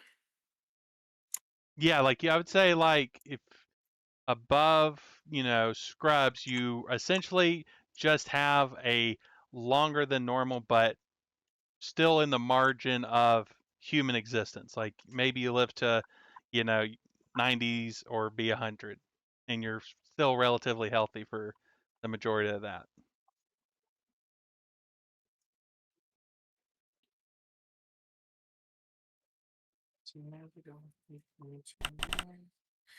Expanded healthy life expectancy, and then extraordinarily healthy. So 5 tiers so far. What I have here, from the bottom going up, you've got your just extraordinarily healthy, Hmm. then extended healthy life expectancy 90 to 110 years, lightly regenerative non-aging, highly regenerative non-aging, and fully unkillable by normal means. Yes. I think there should be two more.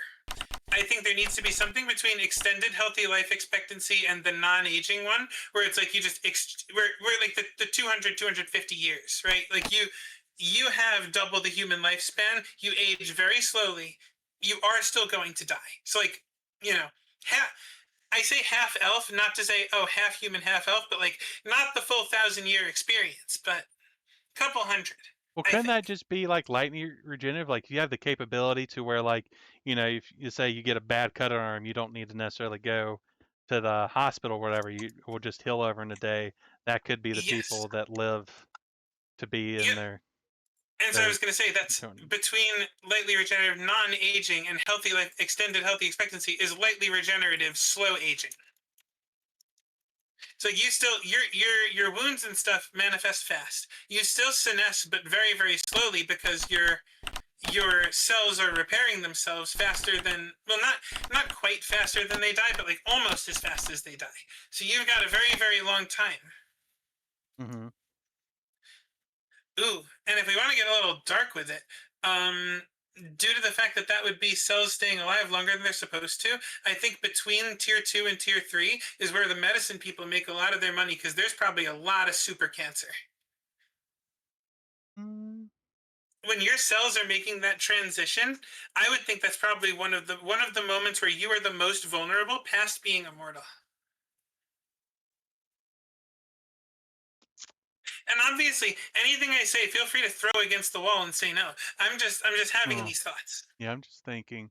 I feel like, at least for the what I'm wanting the immortals to appear like, them getting super cancer would sort of go counter to that. Well, I'm not saying it's common. I'm saying it's possible. Hell, maybe even the average resident doesn't know that. That's just a thing that the immortals know is like that's it's almost like having a bad molt if you want to go the eldritch horror route, right? It's like there Hmm. is a point that all the new immortals fear and that all the older ones tell them about, which is like, hey, listen, welcome to the upper echelons. There's this one thing.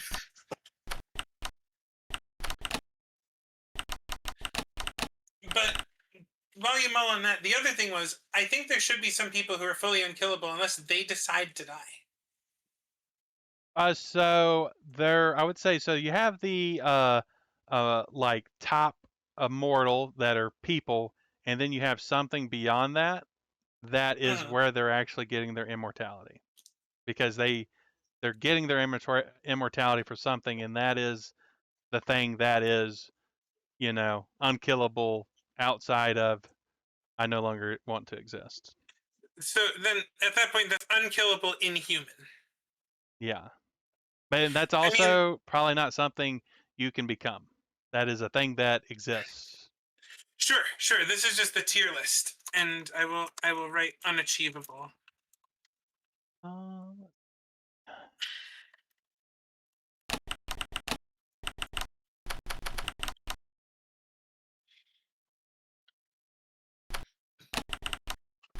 Chuck makes a good point about Deadpool. More cancer than person at this point. Yeah, but the Yeah. thing is, Deadpool is still alive, and that does lead to a very interesting conundrum. But I was just thinking, like, that could be. The question is, what is the healthcare? We were talking about the poor don't get the best healthcare, the rich get the good stuff. If you're already regenerative, what kind of healthcare do you even need? What is that super good healthcare? And so my thought is, there's got to be something that can go wrong in the immortals' bodies, right? Some sort Well, of diseases only they can catch. I'd say you can be wealthy and not immortal.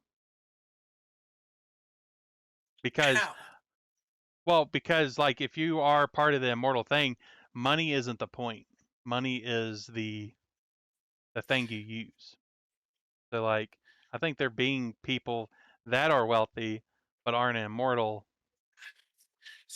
Sorry, the question that I mean to ask is, by what method do the wealthy achieve their money? Because it seems like if the corporations have the clampdown on just about everything, and there isn't much mobility, and everything that gets established eventually gets bought out by the corporations. Are the wealthy only the ones who sold out their ideas to the corpos, or are there any people who manage, like, I don't want to say the word mom and pop shops, but like, is there small business whatsoever? Can you become independently wealthy through any way but these corporations? I would say yes, you can. There like small businesses do exist. Like go into a borough. There's like the corner stores or stuff like that. And I think also, especially with media and entertainment being the biggest one, I think you can be a movie star and not be an immortal. Like you can Okay, be so for the most someone part, that started streaming, running dungeons. You all of a sudden are a multimillionaire. That doesn't necessarily mean you're inside the, you know, so the club. the path out is celebrity. Yes, Not out of the city, but the path out of poverty is celebrity.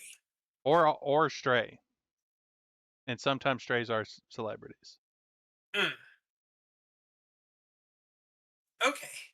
So looking at our rule of threes, what's the third way? Those two are legal. I think obviously every city's got its underbelly. What is your city's major non-murder crime? What's the crime that people do for money, not for power? Because you'll kill people for power, but killing people can be done in any situation. You can kill people, you can beat them up. Violence is violence. What's the one that's done for cold hard cash? I guess maybe getting back to the drug thing, maybe there is like a drug trade that uses sort of the byproduct of magic being used as a resource. Oh, that sounds so. Can I tell you why that's so funny? Because my darling Chayla, my avatar here, she has crystallized magic runoff. She's one of those sorcerers that has like a little too much magic budding out of her and needs to do some runoff occasionally. And so she'll jam a foot into the ground and give her magic, her energy to the forest. But the stuff the forest doesn't want comes back as runoff as crystals that explode through the ground. And in my world, we use those as casting components. They're uh, universal casting help. But I feel like if you were to do something similar, where it's like the magic runoff crystallizes, Hmm. I mean, hell, your streams are 18, right? Yeah, Yeah, I mean, shit, you can find some people crushing up a magic crystal and snorting that shit. Even if it didn't do anything, they just do it to look cool. Like, yeah, exactly. or Yeah, at least someone would have been bet 20 creds to go do it, right? Hey, I bet you won't snort that. Yeah, fuck you. yeah. So I think drugs being the third thing, I think that makes sense. Like obviously there's pharmaceuticals, but like you know the But like, you've got your kingpins. yeah. Is there organized crime? Do you have mafias or syndicates? I feel like there would And if have to so, be how some. much power do they have? Well, yes and no. If I think you either have, in a city like this, you either have a whole bunch or absolutely none, or one big crime syndicate that's like a thieves guild that's so powerful that all the corporations effectively realize that they are a corporation, but they're so good at their job that most people don't know they exist. Well, I feel like that's where Or the like not all strays are good people, and some of those strays with the the resources they are getting, they use to make their own like syndicates or gangs or whatnot. Oh, sure. My thought though is the strays still have a code they have to follow, right? Like not necessarily a code of honor, but there are rules. I assume if they're under the employ of the corporations, No, so the there are at least corporations some sort of specifically hire the strays because the strays are can part break of the rules. yeah, or so the corporations would never like sign a paperwork or anything. They have someone go hire a stray to do a job because the stray isn't attached to them. The strays are people that have essentially said, "Fuck the system," but also I need to eat. So some of them will directly engage with corporations, do their dirty work for whatever reason. Others have more of a moral code. But uh, So, what kind of dirty work will the worst of strays do? And what is the line where you would have crime? Because if you're like, what you call, if the strays can deal in violence publicly and openly, like broad daylight, pretty much, then there's no need for a violent crime syndicate putting out hits on people because the strays are doing that. However, that makes me think the organized crime people are much more either cybercrime or drug crime because they're not, they don't want to get up close and personal with anyone. And for them, it'd be best if they never left their house type thing. I wouldn't say strays are just able to go out into the like broad daylight and do whatever they want. Like they are like intentionally, you know, they're sort of in the shadows. They're in the back streets. They are the ones that go into the dark rooms to make deals. Like they are, essentially a outside part of the city that has been forced to live in it. I think because like the strays, it comes from the fact of the chimeras coming into the city and sort of being forced to commingle with it for whatever reasons, and it eventually became into this sort of like almost mercenary esque Hmm. um, culture that popped up that's not attached to any of the more modern esque facilities that the city is found in. Gotcha, gotcha. Hey, Makes a Raven, it's lot good of to see you. sense. Hi, Raven.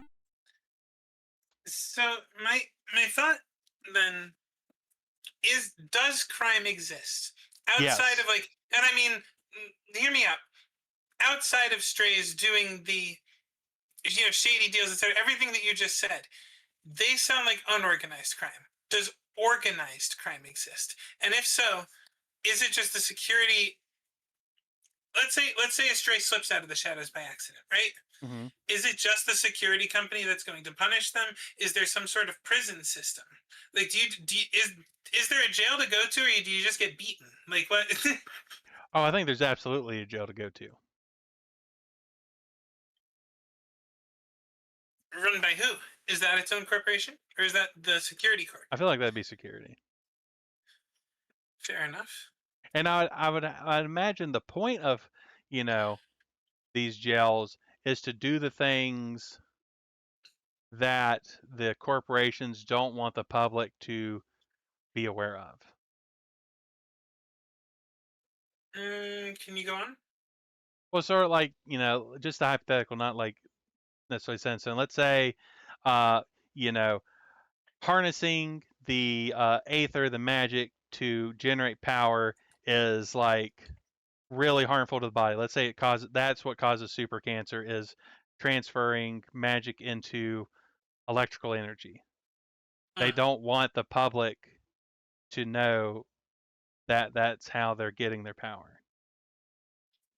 Gotcha. So you have the prisoners do it. Yeah. Mm. Only so then is every prison sentence a life sentence? Because if you see that and you get out of jail, surely someone tells someone. Um I would say no. I would say there's levels. Like I said, I don't think that's a specific like that's an actual thing. I'm just saying that's an idea of the Okay, immortals have prisoners do things that they don't want the public to think about, because if the public starts thinking about it, they'll be like, wait, why are we doing this in the first place? And then, we have makes sense. revolution. Um, how? I assume your populace is pretty much disarmed. On the subject of that revolution, why hasn't it happened? I'd say in part it's because there hasn't been enough time passed. Okay, how old? That's a good question then. How old is this version of the city? Like, how long has it been since the shift? I'm gonna say sub 100. Okay. Ooh, Bustin says maybe the prisoners get rotated between jobs, so they aren't sure where the super cancer came from. That makes sense. Maybe instead of super cancers, we just call it mutations, because I feel like mutations, that can be like, it can be a bad thing or it could be a cool thing. I think, like Oh, sure. especially with TTRPGs, sometimes mutation's cool. Sometimes you want a third arm. Yeah, no, absolutely. I was just using super Yeah. cancer as like specifically why the medicine exists. Like Hmm. why the immortals bother with that, and it's not just, oh, immortal got sick. All right, well, see you later. Go make more. Like, I don't know. Are the this is such a fucked question to ask. Are your corpos as callous, more callous, or less callous than the IRL ones? How much do they Oh. care about the people?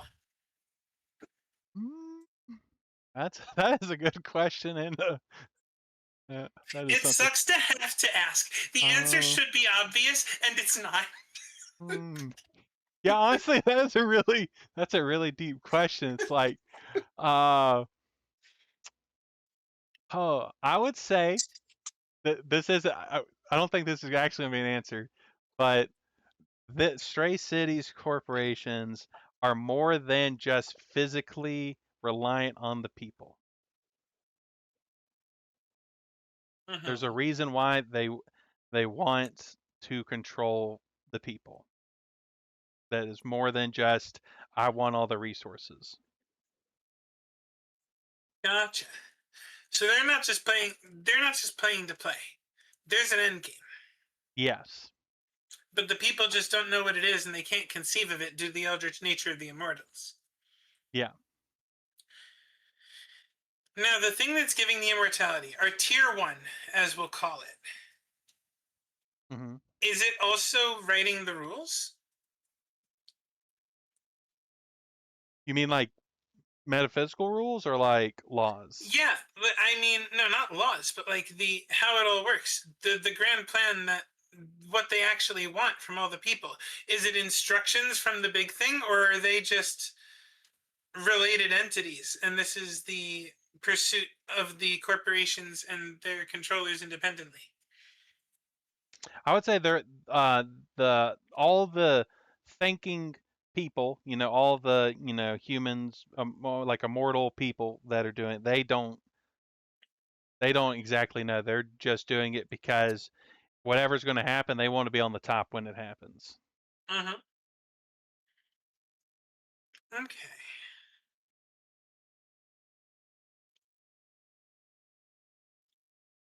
Cool. Thinky. Let's see, mutate. I do like we've gotten quite a bit so far.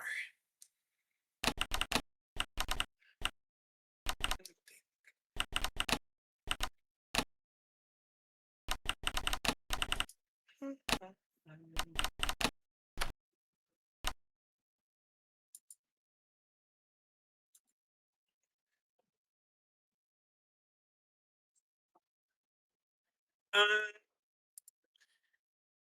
I know that you said they've got a semi-religious aspect. Do they have any legitimately religious aspects, and or is there worship outside of them?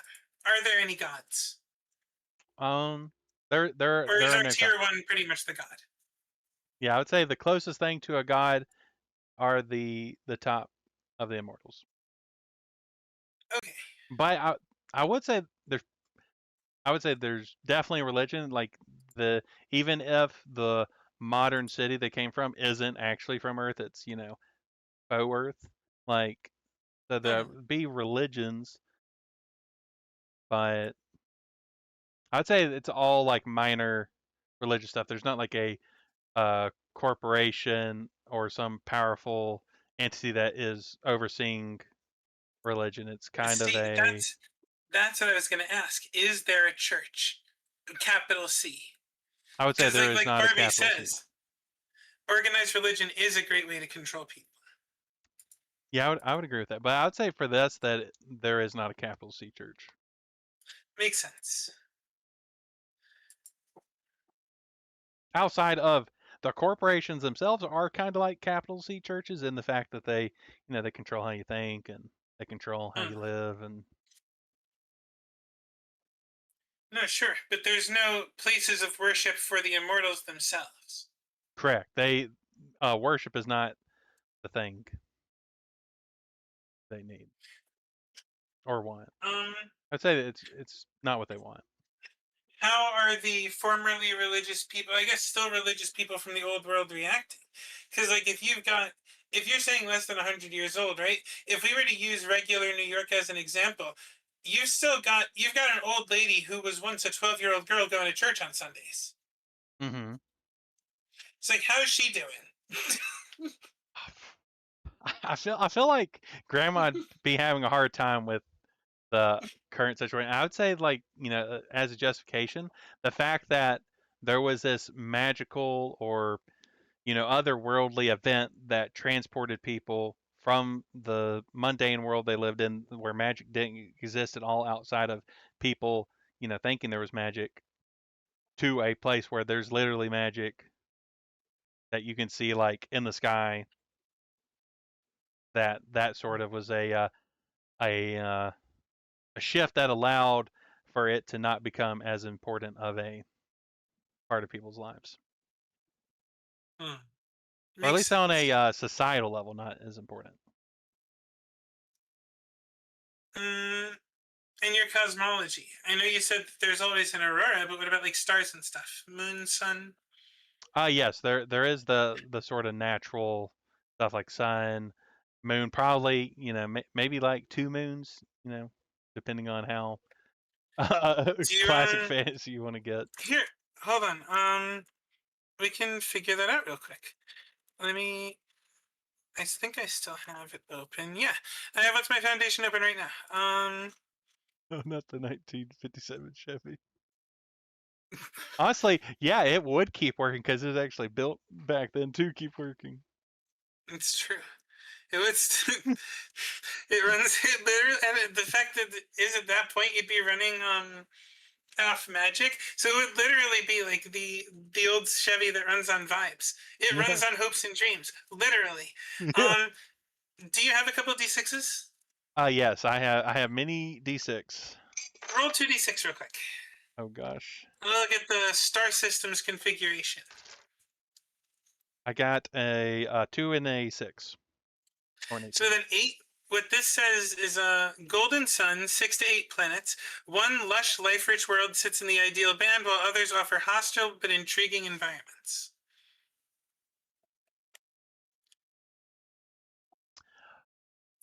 Well, I'd say that the other planets and environments don't necessarily matter for this, but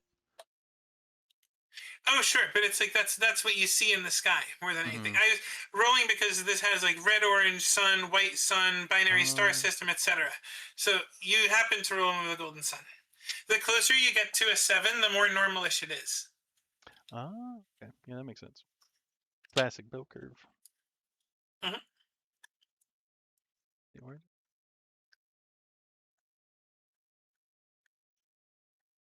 I think it would be really cool to have like one noticeable big thing in space that's like wrong, if you will. I would And I say mean, if I'm always a anything, fan of it's astrofauna, but I would say if anything, it's the color of the sky itself. mm, Like it's like at night, it's not just like you know the void with like stars and stuff. There's more color to it. oh, love that. Almost like looking like where telescopes we can look at like other galaxies and stuff. Almost like that is a lot more clear. There's a lot more color in the sky. Almost like Oh, graffiti, if you will. Sky. No, you said we're coastal. Mm-hmm. What's the climate? Um,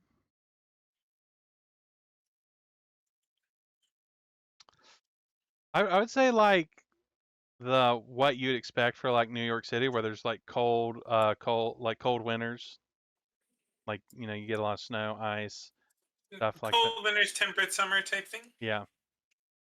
Okay. Is it rainy? Yes. Okay.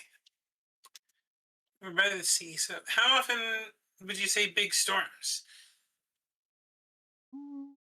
I feel like it would be more common just from the sort of mingling of realities.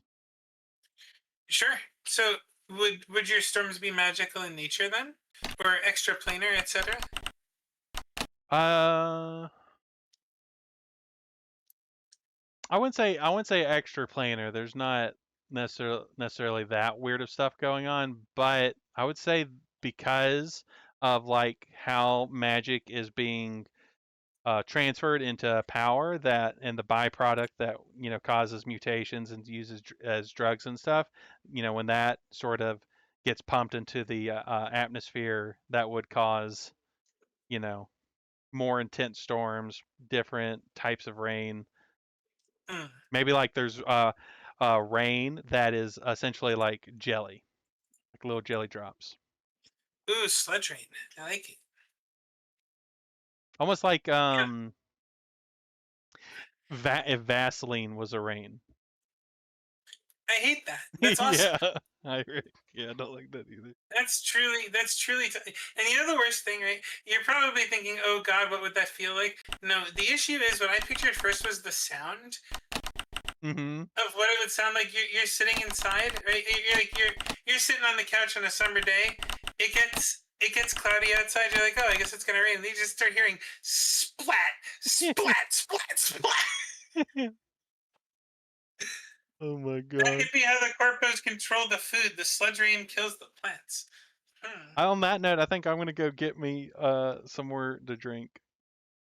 Yeah, water time. I'll do Yes. this. Yeah, everyone go stretch your Wait, legs I or have get my some. water right here. But I will be back momentarily. Yes, stretchy time.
How is everyone, chat? How's your night going?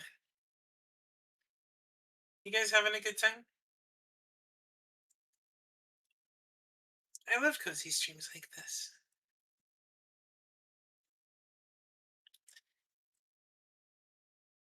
With no governance, there would also be minimal. Oh, don't worry. I was going to ask them about the education soon.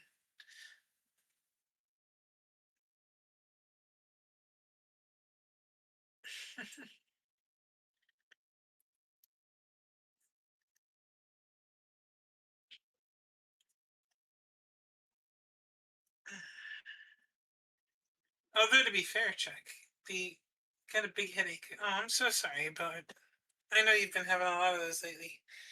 Go get you some like Excedrin or something. I can't stop thinking about this rain. Yeah, no, it's truly awful. Like my world is extremely high fantasy. I won't wax eloquent on it right now, but my world is high fantasy and has some weird weather. And that still takes the cake for some of the strangest shit I've ever heard considered. I'm back. Welcome back. You really did just kind of put that rain at the top of everyone's heads. This is terrible. Congratulations. I've been known to do that. Yeah, no, it's bad. I love it. We were Chuck brought up a good point that I was actually going to ask you about. He says with no governance, there would also be minimal, if zero at all, education. So people are going to be dumb. And I said I was going to ask you about the education. How are schools handled? Is that its own corporation? I feel like that'd be under magic and utility. Like, so what they would do is they have, public schools. They try to find the people that are more attuned to, being able to learn how to do magic, which then they would like, usher, push in that direction, and they try to, get the cream of the crop. Mm. Okay, so But they I get would sorted also, out first for magical proficiency, and then I assume sorted almost as the like higher education into yeah, what they do best. yeah. But I would say yes. People probably are maybe not dumb, but they are intentionally put into lacks of education because you know you don't Mm. you don't want the people that you're trying to control to answer or ask too many questions.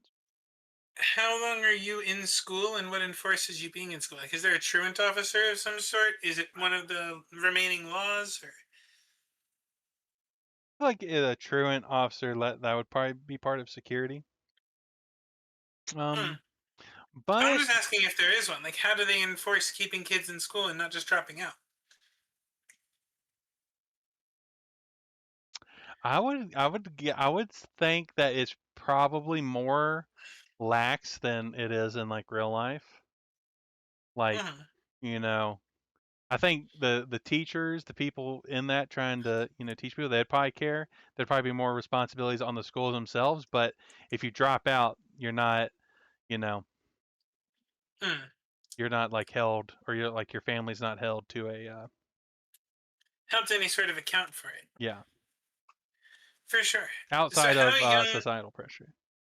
how young do some people start becoming strays? Because it sounds like if I were like, you know, a 14-year-old kid too big for my britches, I might think I could handle that shit and go away from school one day to try to do a job.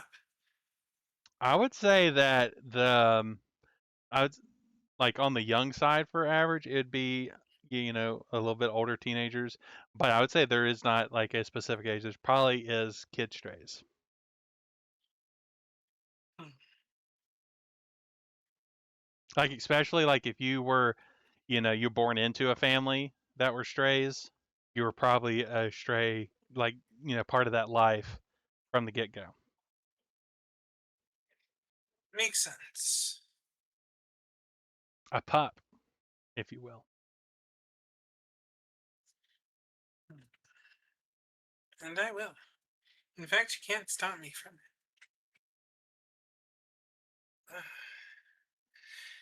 Thinking about it, how well paid are the magic people? I feel like that should be one of those jobs where, like, and I'm sorry for going back to the health risk, but I feel like magic is definitely one of those things that'll, like, really, really, really screw you up in this type setting. Hmm. That should be, I feel like that should be the highest paid non immortal job and should severely reduce your lifespan. Or at least the life expectancy in general. Yeah, like if you're constantly doing that conduit stuff and interacting with this, it's gotta mess with you somehow.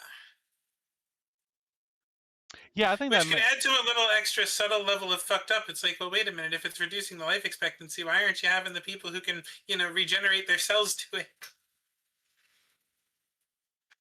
yeah, I think that makes sense. Like one, it pays the most, but you're also like because it's like a specific, a specific school you're going to or a specific college or whatever. Once you, get out of basic learning, you're probably inducted into it more. Hmm. So like, because you don't necessarily want it getting out. It's like, oh yeah, the people that are, in part a major thing that's keeping this city running, a lot of them, they get the super cancer early and become weird little mutants. Mm. But yeah, I think high paying and uh I guess unless you are immortal, like if you somehow become an immortal that is, a wizard or whatever, Mm. then you probably maybe balance out on your life expectancy. But it almost would make, if I'm thinking about this from like a TTRPG that you don't necessarily need to have classes in a TTRPG, but if you have like archetypes and stuff, Mm. you could either be a wizard or be an immortal, like having a separation between the two.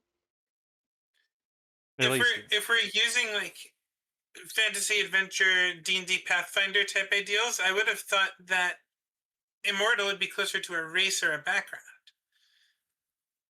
um, at least so Although I don't. although I'll be honest, I didn't figure they were playable. I think generally speaking, they wouldn't. Like, if I was to, have this as a rule system, they'd probably be like an optional thing to play Immortal. Because I do, especially when it comes to punk settings, I think it is important to not necessarily play as part of the oppressors. Right, absolutely. That's why I figured they wouldn't be playable unless it was a defector. Yeah. But like, so if Uh, we're using like, D&D, I would say Immortal is almost like being a cleric, like because you are part of something that is a greater power than yourself, even if it's, it's not a god. Like, Chuck asked you a magic question. let's see. Would something like a necromancer be possible in the setting, or is it more ambiguous energy? I would say it's closer to more ambiguous energy. There's not like someone that can just go around raising the dead. Now there might be someone that's like a Frankenstein type person that that could be in sort of the necromancy thought where they're doing like weird body experiments on corpses. Well, I know a bit about Chuck's thought process, so I will ask this question next. Would one of the corporations, if that's possible, be using an undead labor force? Because I mean, if you have a stock room, you could have you could be paying 20 people or 3 necromancers. I'm gonna say no.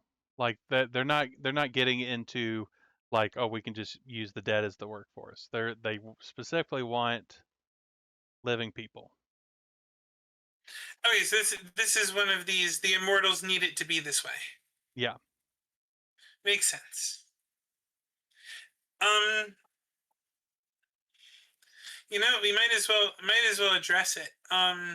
Is there going to be any sort of, when I say artificial intelligence, I mean constructed either robots or golems or something? Is there anything that's outside of the chimeras and the immortals? Yeah, so I think like, cyborgs or androids are definitely a thing, like a sort of Mm. sentient artificial intelligence. Okay, Though so they are very fully sentient.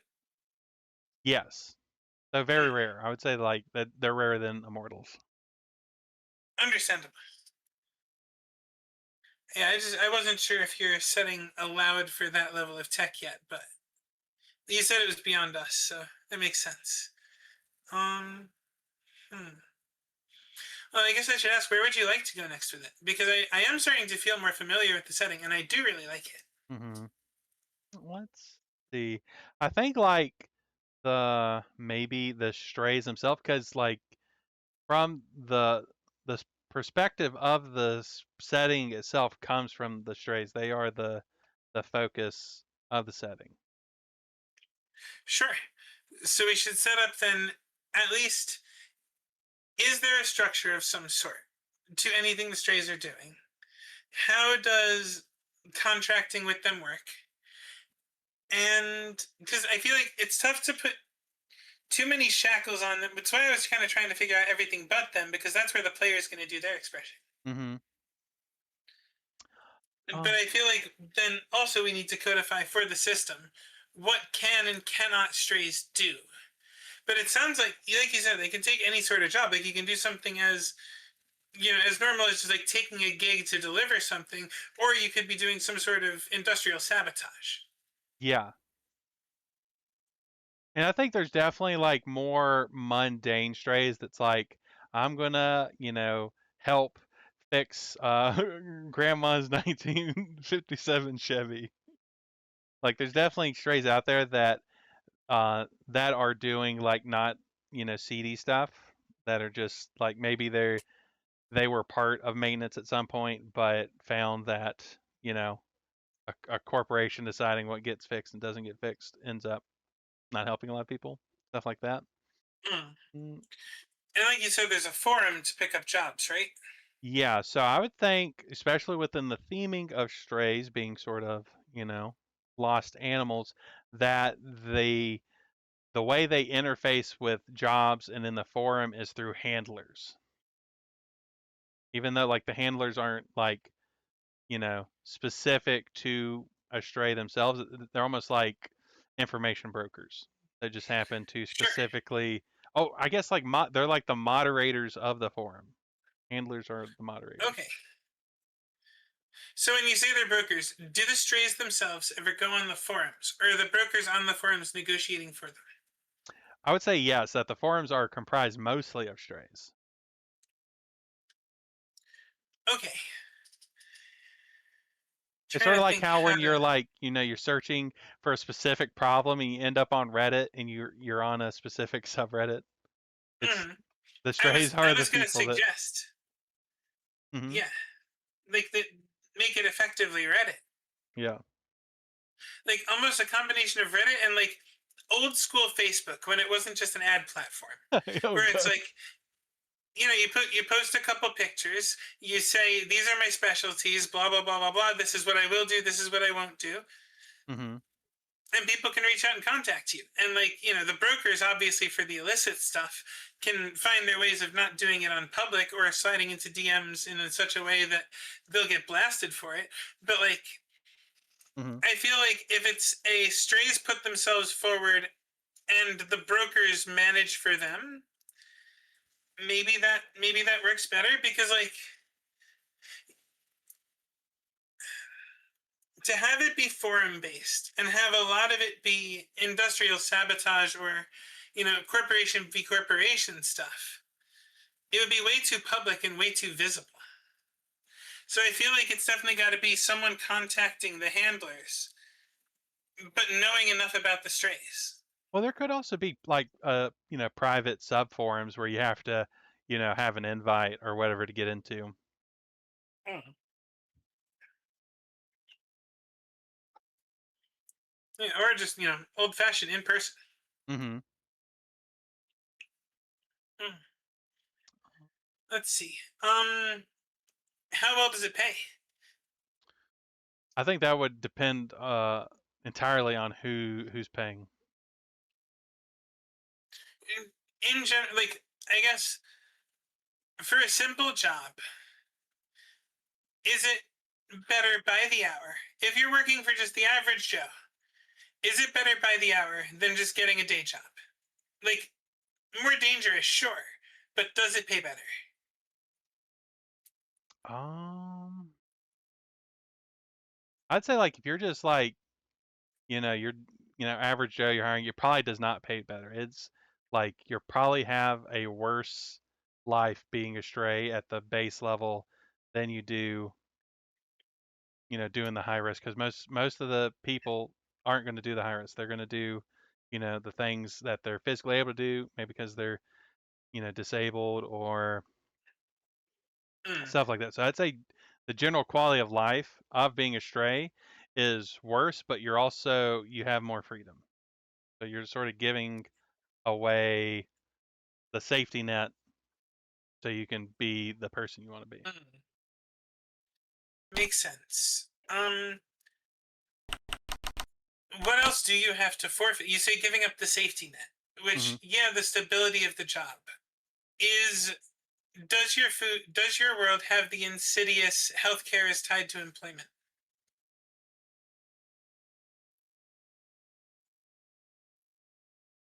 I feel like that makes sense.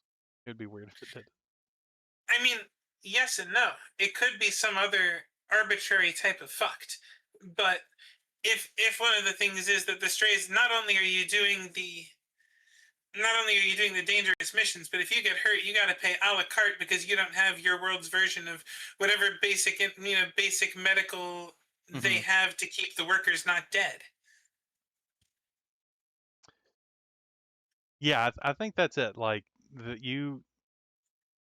the strays essentially have to find, either they pay a lot, or they find some back alley doctor that will patch them up. That's probably also a stray.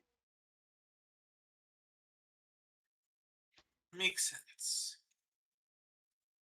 Hmm.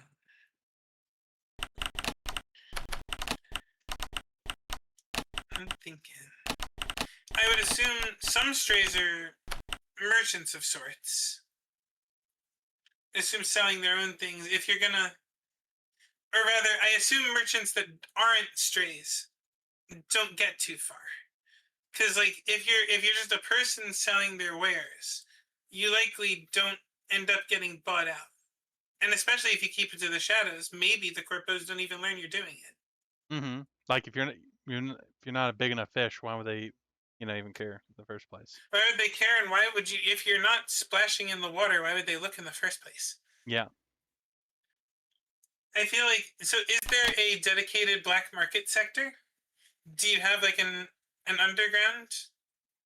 Oh yeah, I think there'd absolutely be an underground, and maybe like literally, it's like something in the sewers. Here, let me make the music appropriate. Where's my?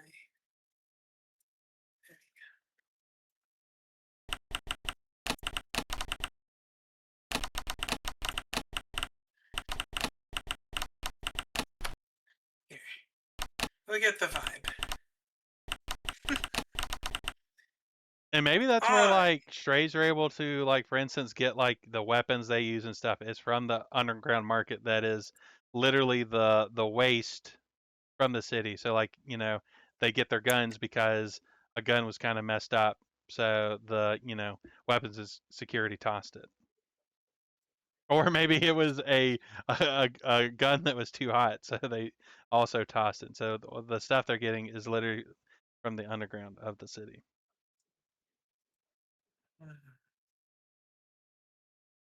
makes sense. So, I mean, there's always the trope of the underworld being based in or around the sewers. Hmm. Do we have that? Or are the sewers actually for sewage and we're siloed off somewhere else? Honestly, I like it being underground, like in the sewers, at least part of it. Like obviously, they're probably, more higher echelon black market dealers that maybe was a stray that got in with, you know, a particular sector of the weapons corporation, and so they have Mm, access to like non-regulated weapons or what have you. makes sense. Are black market weapons a thing? Yeah. Understandable. Um, hmm.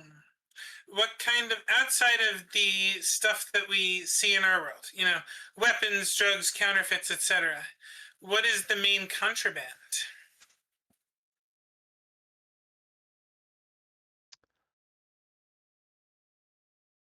I would say maybe it is, considering like that the immortals have access to outside the bubble, so to speak, of Stray City.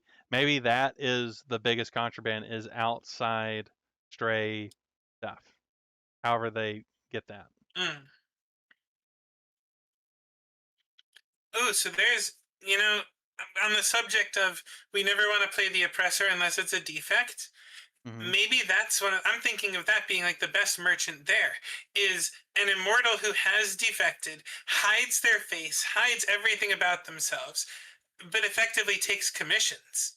And it's just like, I'll go get whatever you want, but you're going to pay through the nose. Yeah. Also, like it could also not be a defector, but it's just someone that's playing both sides because, Someone is yeah, taking advantage because they're making money. yeah. Mm. or not necessarily even making money, but they're whatever the influence is that the immortals want, for whatever reason they want it, they're using both avenues Mm. So because it's now, always better to play both sides than just one side. are there infiltrators? Not so we've got our defectors, we've got our opportunists. Are there infiltrators in that people keeping an eye on the strays for the sheer sake of beating them down? Like, do they need to? How on guard do you need to be walking into a black market locale or anything stray specific that is, gray lifestyle, if you will, Hmm. to know that there won't be someone hiding their face? And I mean, obviously, strays can hide their face sometimes, but you know what I mean. In this specific, an intruder in our midst. I would say it's one of the things that there probably is like sellouts. It's just it's more of the corporations want to keep tabs on because if there's ever a stray that barks too loud, you gotta put it down. But for the Hmm, most part, if the stray isn't causing too many waves, what's it matter? Especially since the true. strays are useful to them. They do. The strays are providing something that they need, and that is lack of accountability, at least public-facing Hmm, accountability. yeah, which I mean is rather big. I will say it's the one issue I see with the forum idea Hmm. is that is all.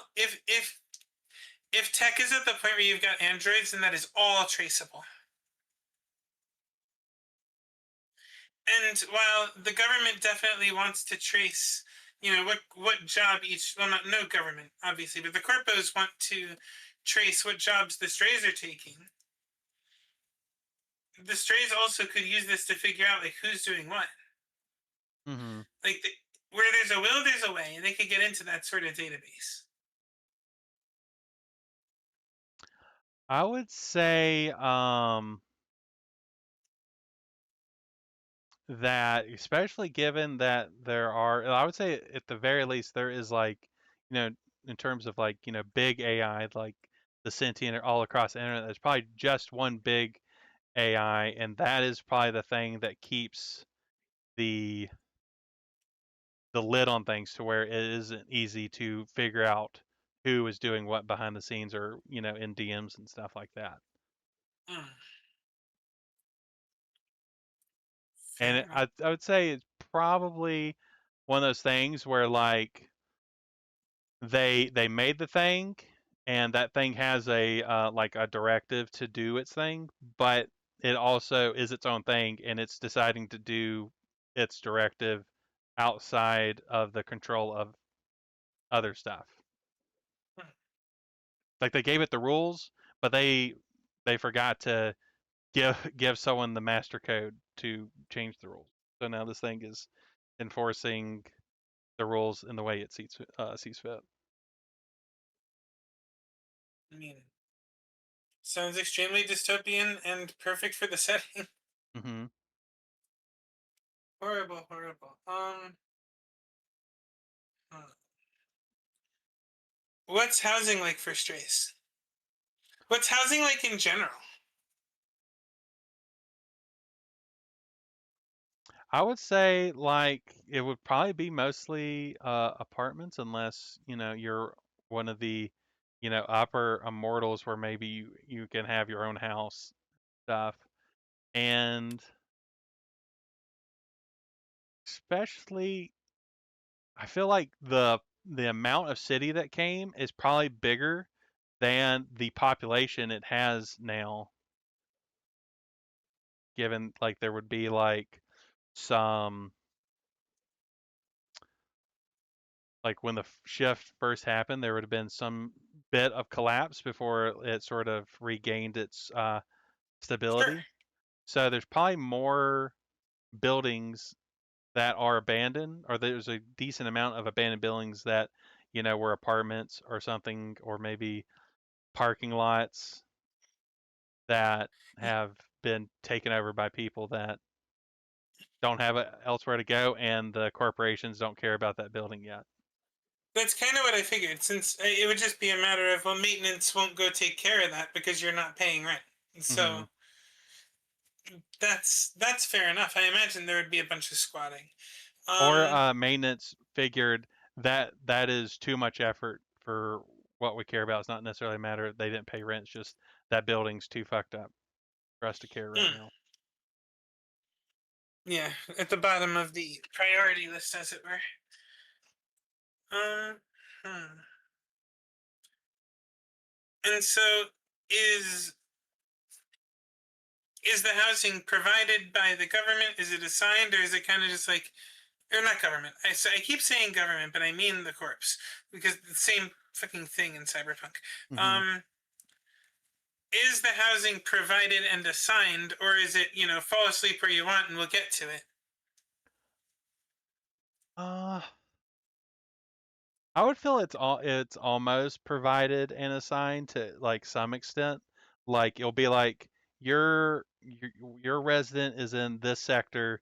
We don't care what you do after that. But if you try to go to a place you don't belong, then security starts to care. Sure, yeah. As long as you're in your class's place, then what do they care about? Or as it probably is, your class's place or lower. They don't care if you're visiting someone in a lower class, but you better have some reason to be in a neighborhood higher than whatever rank you have. Yeah. Hmm. I think that could make it very interesting for some, like, if you have, like, for example, not just a caste system, but like a codified rank system almost, right? Where the key card that you're using to pay for things also has your rank. So a social credit almost. Yeah, I was thinking more Black Clover than CCP, but like, you know, sort of, kinda. Like, I'm thinking more of a, because like social credit implies law following and, sociality. Hmm. I'm not. I'm thinking even darker than that. I'm thinking like a usefulness quotient. Like if you're unemployed and if needs are FF, for example, right? Like if you're unemployed and not seeking any sort of jobs in entertainment or whatever, your FF and your money is almost worthless. Hmm. It's how they make sure you keep doing things.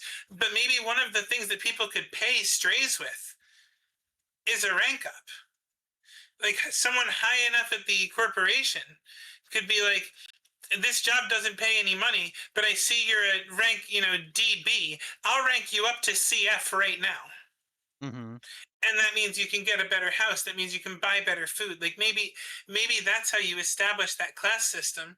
If you're doing it in a world where everyone gets this technology, everyone has media that they are given for the sake of being given these advertisements. It's the final step of the gamification of everything. Yeah, I do like that Your because that identity is an app. it also like in terms of like game mechanics, it could function as your level, but it's a level that isn't just like it doesn't just increase. Like, Yeah, you could level down technically. yeah. Like I imagine Okay. being stripped of your level is probably one of the big punishments for breaking laws or losing rank. Hmm. Oh, that's a Um, good point with the punishment with like prison. Like that is another thing that will keeps people be law abiding because you don't want to get pushed down to where you're like, I would say after a certain rank, you have to be in jail, and your rank can still go down. Like once you're negative, you go into prison. Whether that's from being in debt for committing crimes, whatever it is. And there's your way that the rich can get away with crimes, right? You can have it so that judges never take ranks away from people who are like, BF or higher. They hmm. never do it. You can get away with anything, and they'll just make you pay. But if you're CA or lower and you commit a big enough crime, you can get knocked down to negative A instantly. And like as soon as you're in negative A, you're in jail. Hmm. And like you can go down to worse jail conditions. I don't know how your system is about, or your setting is about capital punishment, but I mean, you could have a negative FF, at which point they just kill you. I would assume it's a thing. I would think so too. Like if you manage to cause that much trouble, they kill you off in a profit-saving initiative. Yeah. Yeah, I like that. Yeah, keep people working, no matter how much they're suffering. And if you want to keep it super dystopian, that's the only way to get out of jail is to raise your rank. And the only way to raise your rank is through prison jobs, which do it very, very slowly, or by snitching on your fellow prisoners for things. Or you decide to go to the mutation facilities where you help produce, you know. Help produce the magic. hmm It's pretty cool. Not the suffering, the ranks. The suffering is also cool. But Um, different reasons. I think we can say those words on Twitch. Yeah, in I don't think we Minecraft. have to sentence ourselves. Because I don't understand what that's. Oh, squad-esque is what you're saying. You could have a Suicide Squad story. I mean, yeah, sort of. That could be, you know, sent on missions, like almost forced to be a stray. Yeah. Because you have work. When you have a negative rating, you have to take work if it's assigned. hmm Like, you don't get to take your jobs. They just get assigned to you. And so I feel like Wait a the question second. would be, Hold on. They could be called collared. They're collared oh, look at strays. you. That actually worked for my in World Lore too, for having collars. Perfect. Cause this doesn't get shown too often, but I am crazy. I'm very crazy. Like, the campaign starts out with the party a negative story. They're doing really dirty jobs. Damn right. And so the corpos may have you in this circle, right? Where they hire you to do something so devious while you're in prison that it stains your reputation forever. They know, and now they have the blackmail of, we made you do this. It doesn't matter that we made you do this. We have the evidence that says you did it. So now you work for us forever. Because if you don't, everyone's going to know that you're the one who did this. And you'll get picked up Exactly. by security and thrown back into prison instantly. Also, this sort of goes into like TTRP TTRPG design with like ranks where like when I'm making my own stuff, I actually do prefer where advancement like isn't about your character's like mechanical capabilities where your fireball gets stronger, stuff like that. I like it when progression is more of a story thing about your place in the world versus I just get to cast fireball Absolutely. more time. Yeah, no, I think there's places for both, but I feel like hmm if I were designing a system, I'd have many more levels, honestly, and it would be like 3 social levels and then a combat level. hmm Or a physicality level, as it were, if it's not a, fighting TTRPG. Just because obviously, if you're doing all this adventuring, your body is going to get toned. Your skills will get honed, but hmm not to the extent that, like, for example, D&D does it. Like, that's ridiculous. You fit what takes, like, canonically hundreds of years of training into what's usually a 4 or 5 year in-world campaign, If that. if that. That's assuming the GM does the traditional big training time skip at the end to explain how you get to level 20. Like, hmm um, hmm. Let's keep going on this for a minute because I'm really liking where we're going with this. hmm Oh, and you know what this could lead to? This could lead to some very interesting lore, right? Where a stray does a job, isn't described what they did. They don't have, there's no blackmail put out for them. For all intents and purposes, they just seem like a scruffy kid who got rich, and they're holding like an AB level. Like they're living in a mansion, but they walk out and they're like, looking like you. hmm And it's like, holy shit, what did you do? Either what were you willing to sacrifice or how skilled are you? What the hell did you do to get there? Because strays don't live there, and yet you do. Or I get so this is a just sort of a question to put the thought out there. Is it possible to steal someone else's rank? Is it physical? I feel like it's. Hmm, Like it's sort of I like feel like if stealing we're dystopian someone's enough, information, like their I feel like if identity. we're dystopian enough, you get the chip. Like it's planted in you when you're born, right? They just like put it into your wrist or whatever, and you have an RFID and it connects to your phone. You have the app or whatever. I feel like if you were screwy enough to do the thing, and I forget what the movie was, but there's a movie that did this, where you knock them out and do the surgery, where you then swap yours with you cut yourself open, you cut them open, you swap the RFID chips. Yeah, I think it's possible, but you can't just like steal it off them like picking a pocket. You got to do surgery on this person. Wait, it could be called a tag.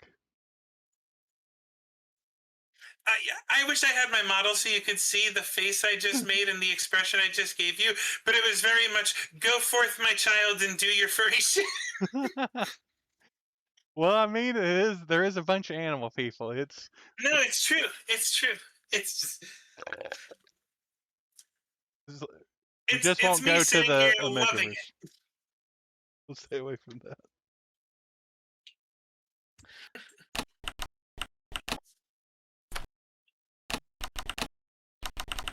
Also, that's an interesting mechanical thing to think about. Like, imagine, like, level drain is a thing that's existed in D&D, but imagine, like, level theft, where someone could just steal your level and, like, swap it.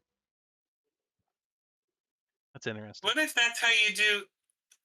Honestly, you could do a very interesting. It sounds oxymoronic. Low level, high level campaign in which the first mission is you're doing an infiltration job. Things go wrong in an interesting way. You've got, like, your party of 3 has knocked out these high level corpos, and you realize that they've got that gold chip. All you got to do is slice them open and endure a little bit of pain, and you live the high life. And then it's a matter of, okay, well, now you've got that AA, you can break into places. Eventually you'll probably get found out because they'll be like, looking through the records, what kind of job did this stray take? How could you possibly have done that? And maybe the records are expunged. Maybe you fake it till you make it and you play it like, I have no idea what you're talking about. You deny the job. No one's going to say this wasn't yours unless they check your wrist. And I do think this is one of the things that's an instant death sentence. This isn't like you don't get your rank reduced because your rank didn't matter to you. You just you get caught doing this, it's over. Yeah, it's essentially like if you take someone's rank, it's forfeiting your own rank, and if that means you're at null, and that means you're dead. That means you're dead. Yeah. And that's why it's a thing that a lot of people don't do, because you're essentially gambling your life in a very instantaneous way. On that note, imagine donating your level to someone in order to accomplish a task. I mean, at this point, are we almost using credits as XP? And it's like, even so much as spending money Well, I would see brings down like your level? I could see rank is like as essentially as how much you can have in your bank account. It's like tax brackets. Yeah.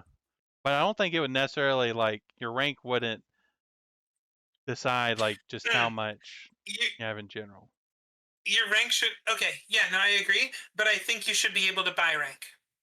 Yeah. I think it gets exponentially more expensive, but like you can either get it given to you by someone giving you a quest. You can either, like, because Chuck said, on that note, imagine donating your level to someone in order to accomplish a task.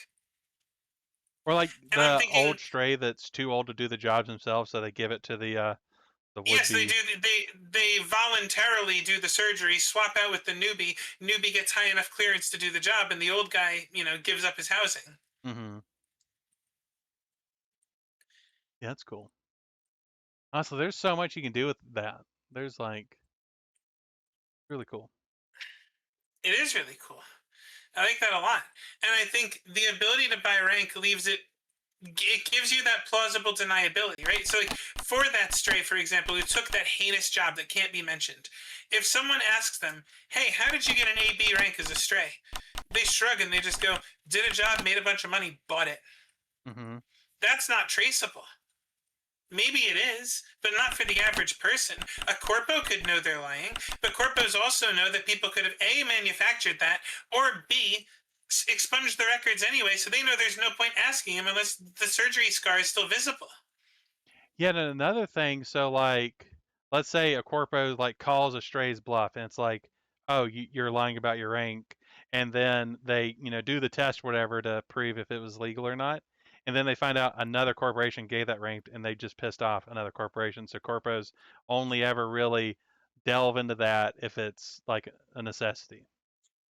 If it's like it's pretty much you are doing the equivalent of calling the cops on someone and saying, "I believe you were a murderer." Yeah. It's like you are effectively accusing someone of having killed someone because the only way you're doing that is either having killed them or drugged them enough, which you don't. At that Hmm. point, you're stealing from the health corporation. There's no way you have access to that. But it's either you've killed them or you drugged them enough that they don't wake up during that surgery. Yeah. So it's like you've committed enough crimes at that point that they're just gonna tank you. Hmm. Mm. Yeah, I'm like, But all this. like, if they call you on that and they're wrong, what's the is there comeuppance for that? Because there needs to be. I mean, no, because like you said, the other corporations take care of it. I could see like from a legal standpoint, it could be if you uh, accuse someone of stealing rank, maybe you get denoted.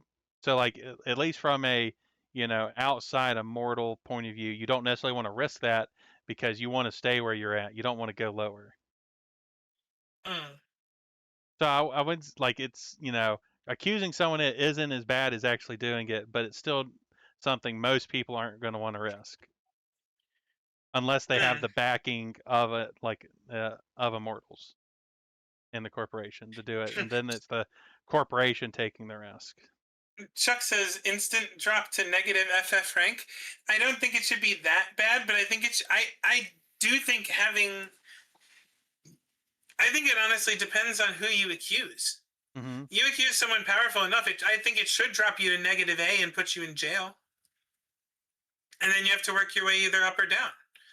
And like if your prison, I assume since we're going for dystopia, your prison system is somehow worse than ours, which means it's very much engineered to make you stay in there forever. So losing rank in jail should be real easy. Yeah, that's a good Like question. that ought to be the punishment for everything. Contraband in your cell, you lose rank. Didn't make your bed, you lose rank. Fight with a prisoner, you lose a lot of rank.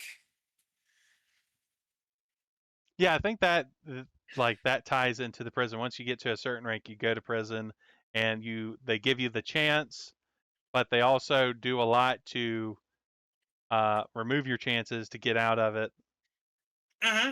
and lower it to eventually become, they're the dirty You're handlers effectively, of the yeah. radiation magic. I feel like there's a point like I'm picturing this in my mind as a negative FF to SS or AA scaling systems. We don't want people walking around with SS on their jackets, but Yeah. AA scaling system, right? Um, and so it's like once you hit positive FF, you go to prison at negative AA, and then it can drop all the way, right? I'm picturing the prisons want to keep you at around D, like negative DA. Hmm. They want to keep you just above the point where it's nearing killing you, but where you have no rights. You are a tool. You wake up and you do whatever they tell you to do, and if you do well enough, maybe every month you get a rank. Like they want to keep you there and willing to commit crimes to drop rank lower. If you keep committing crimes and dropping rank lower, then they'll just kill you. Like after negative FF, if you drop down again, they just kill you. And I feel like the negative Fs are the ones where you are mandatory dealing with the super cancer stuff. Yeah.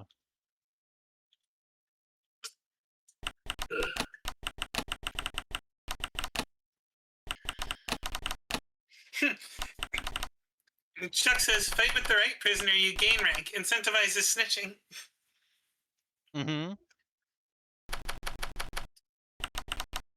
Or at the very least, like you snitching to the right corporation will get them to be like to give you the pat on the head and say good job, and then give you a chance. Now here's a question. What rank are you?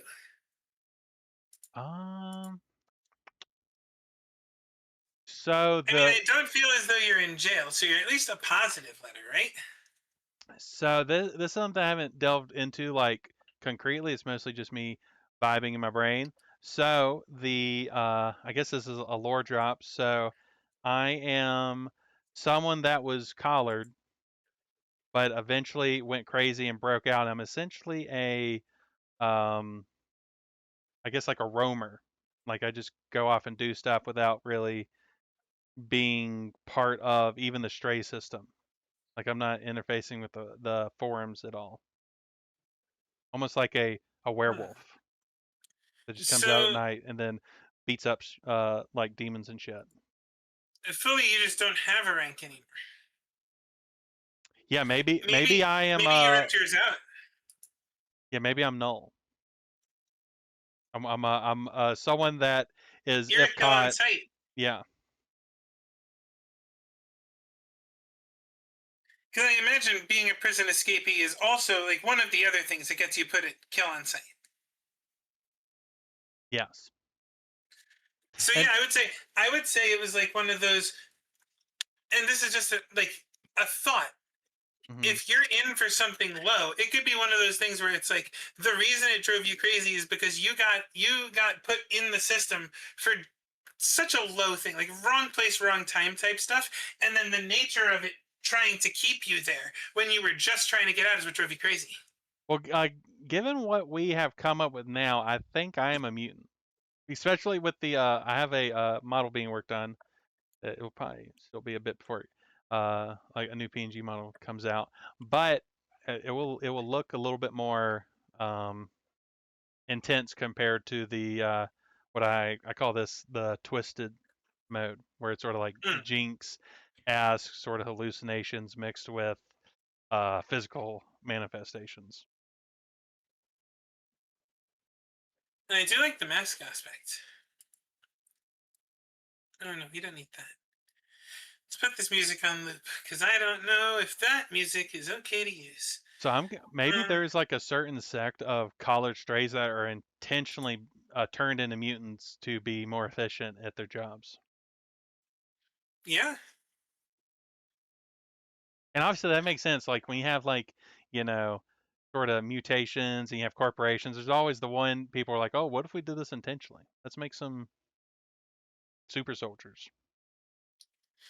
I feel like so. Here's a thought with that. Maybe because we said once you're in the jail, you can't turn down a job. Hmm. What if it's like an unspoken rule amongst the corporations that you can do that? You can force a new prisoner to do a job where the prerequisite is getting the mutation for an enhancement of their abilities, Hmm. but you have to at least level them back to FF if you do. It gets them out of prison, and so that's why you're here. Night night, Amanda. Sweet dreams. Night night. Yeah, that makes sense. Like you're essentially you're put on a leash. You do this thing. You're allowed to come out, but at the same time, you're still on. You're still connected. Mm-hmm. Um, I assume probation systems would be just as fucked, or do like when you first get out of jail, do they keep like a tracker on you, or I guess the question I'm having at this point is we should break down the privileges of each of the, and not even like entirely break them down, but some sort of denominator. You have good eats, KF. Um, are you one of the A, B, C, D, F, or do you like an E? Question. I do like F. It's where do we want an E? Um, Because I know it usually gets skipped, and I'm okay with skipping it. Honestly, I'm still thinking on how like I don't think necessarily the how the ranks are categorized. I don't think we necessarily need to get into the specific of, is it go from A to E? Oh no, I'm just for the sake of writing it down, like the Hmm. scaling of the ranks. I was just writing them down on my little note sheet here. Yeah, I'm fine with E. Okay, we'll put an E in there, and if we end up with too many ranks, we'll just get rid of it. Okay, so below a certain line, you are incarcerated. And that's below F. So incarcerated folks, we've said have to take jobs. How bad are the conditions at first in the prison? I guess. Like, what is if we're going from like your negative A prisoners might have stolen something from a store, right? Like a real simple. How bad is it at first? I would say it's sort of like it's a mirror to the classes themselves. So like if you're just, basic, criminal that got imprisoned, then things are probably fairly normal. You're just contained, and it's the worse your rank gets, the more it gets closer to like the opposite of immortal, where you're having to do, you know, the horrible stuff. And obviously they don't want that to be what the public sees. They just want to see is, oh, someone did something bad. They go here for a little bit and they come out, you know, hopefully better.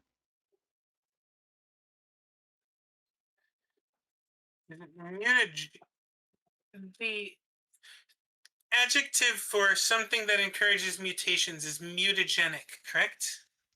I think so, yeah. Mutagenic jobs must.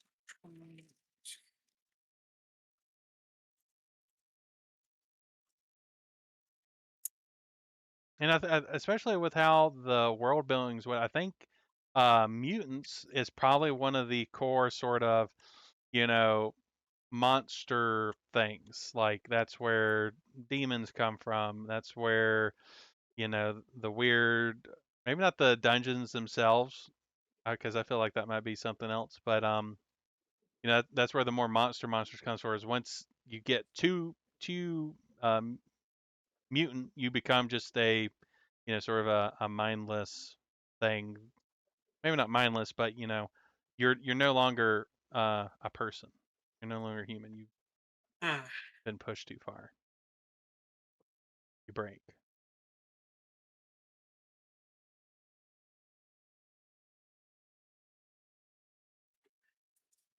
And that also sort of tie into my lore of being a demon hunter.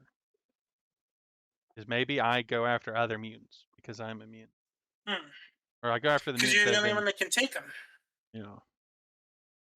I think that makes a lot of sense, and that would make a bunch of sense if you were like, you started snapping while you were already in, while you were still in jail, right? Your Hmm. rank is hemorrhaging; it's going down, and then you get assigned a job to go take out another mutant, but it comes with the thing that they need to mutate you, and so they use your psyche and now mutated physical abilities Hmm. as effectively a plug in and go weapon. You get freed from jail, but no one's going to trust you with an assignment that isn't that. Being a mutant, I think, effectively puts you on a bunch of blacklists and one whitelist that no one else is on. Hmm. It's a bit like Wolverine. A little. No way, you're saying the mutants are like the X-Men? Next you're going to... Good night, Killer. Thank you for hanging out.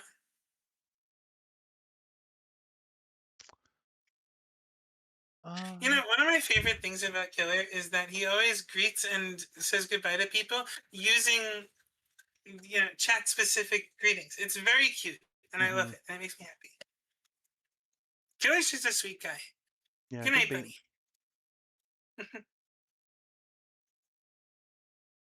But I would say, at least in my character's lore, I'm no longer like actually connected. I broke the leash, the hypothetical leash. Oh yeah, and now I'm just kind of crazy.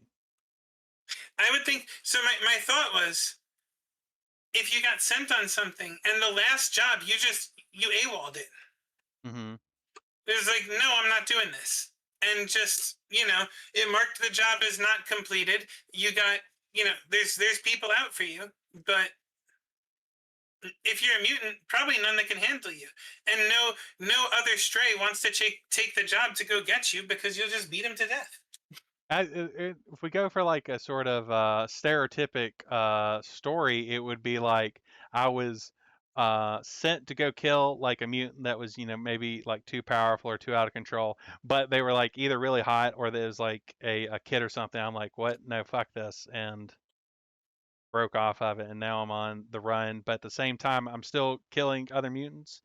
So like they're like, Mm. if you ever get caught, you're dead. But at the same time, we don't want to catch you too quickly because you're still being useful. You're still useful. You're still doing your job. We just don't have to pay you. In fact, it's actively better if we just let you. So it's like you're technically on the watch list. Like they tell citizens to report sightings of you to the nearest security officer, and the security officers go, "Yeah, okay, well we'll go get them. We'll be right on it," and Hmm. then just don't.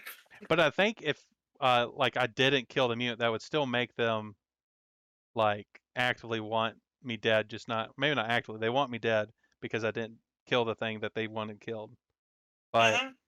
like the utility I'm giving is making me just enough where they're not going out of their way. Yeah. I guess the question is, would it be someone? I feel like it has to be someone hot. I feel like that's the probably the best, Mm. especially for the type of writing I do on occasion. Oh yeah.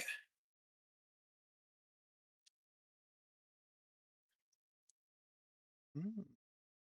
Honestly, this was like this would make such for like a fun campaign of being like uh sort of like Suicide Squad, but I guess less evil bastards. Yeah, Chuck was saying so before. Mm. I wholeheartedly agree. Starting with you're all put on the same mission. It's a prison break type shit, but you work together. Like no, rather you're sent on an assassin mission. You do your job. It's enough to get you out of prison, but now you've been mutated and you've got a bit of like you've got an X-Men campaign, but with the vibe. Oh, it's so cool. Now you got me wanting to play. Oh. Hmm. And at least from like how I think I would do class, whatever, mutant might be its own class. Or Mm. that's kind of tough because on one hand, I could see it being a class, but I also could see it be a roll I think table, and roll tables are always so. I feel like honestly, if you've got, I think again you've got like three races here so far. You've got your mortals, your mortal chimera. You've got your mutants because that's changing you at a biological level. Like it's rewriting your genes, and you've got your immortals, which I assume also rewrites your genes. Hmm. I feel like those are your three like, and you should put explicitly in the rule book not even like as a rule, but just like a call out box or highlighted, like you are not supposed to play the oppressor. If you are playing an immortal, you are playing a defect. If you are not, you better have a damn good reason. Like there's, Hmm. I feel like then your background could still be like, you are one of a class traitor, if you will, right? You realized, oh my god, this is miserable, and have defected. Otherwise, no, you're not. We're not here to mimic stomping on people. That sucks. Yeah, absolutely. I guess I could also I see like mutants being like you have like specific because like especially how Morgborg works with its classes, it tends to be like pretty hyper specific in the class. mhm. So having like specific mutant classes, but also have a Yeah, I mean, mutation. you could have it based that the races the you don't have class. You have like a couple generic classes that anyone can do, and then a bunch of race specific ones. Race, species, whatever you want to call it, background. I don't know, but like some like 4 or 5 classes that anyone can be, regardless what you are, and then some you can only do if you're a mutant. Some you can only do if you're an immortal. And I guess I don't know what would be the ones you could only do if you were immortal, but I'm sure there's something.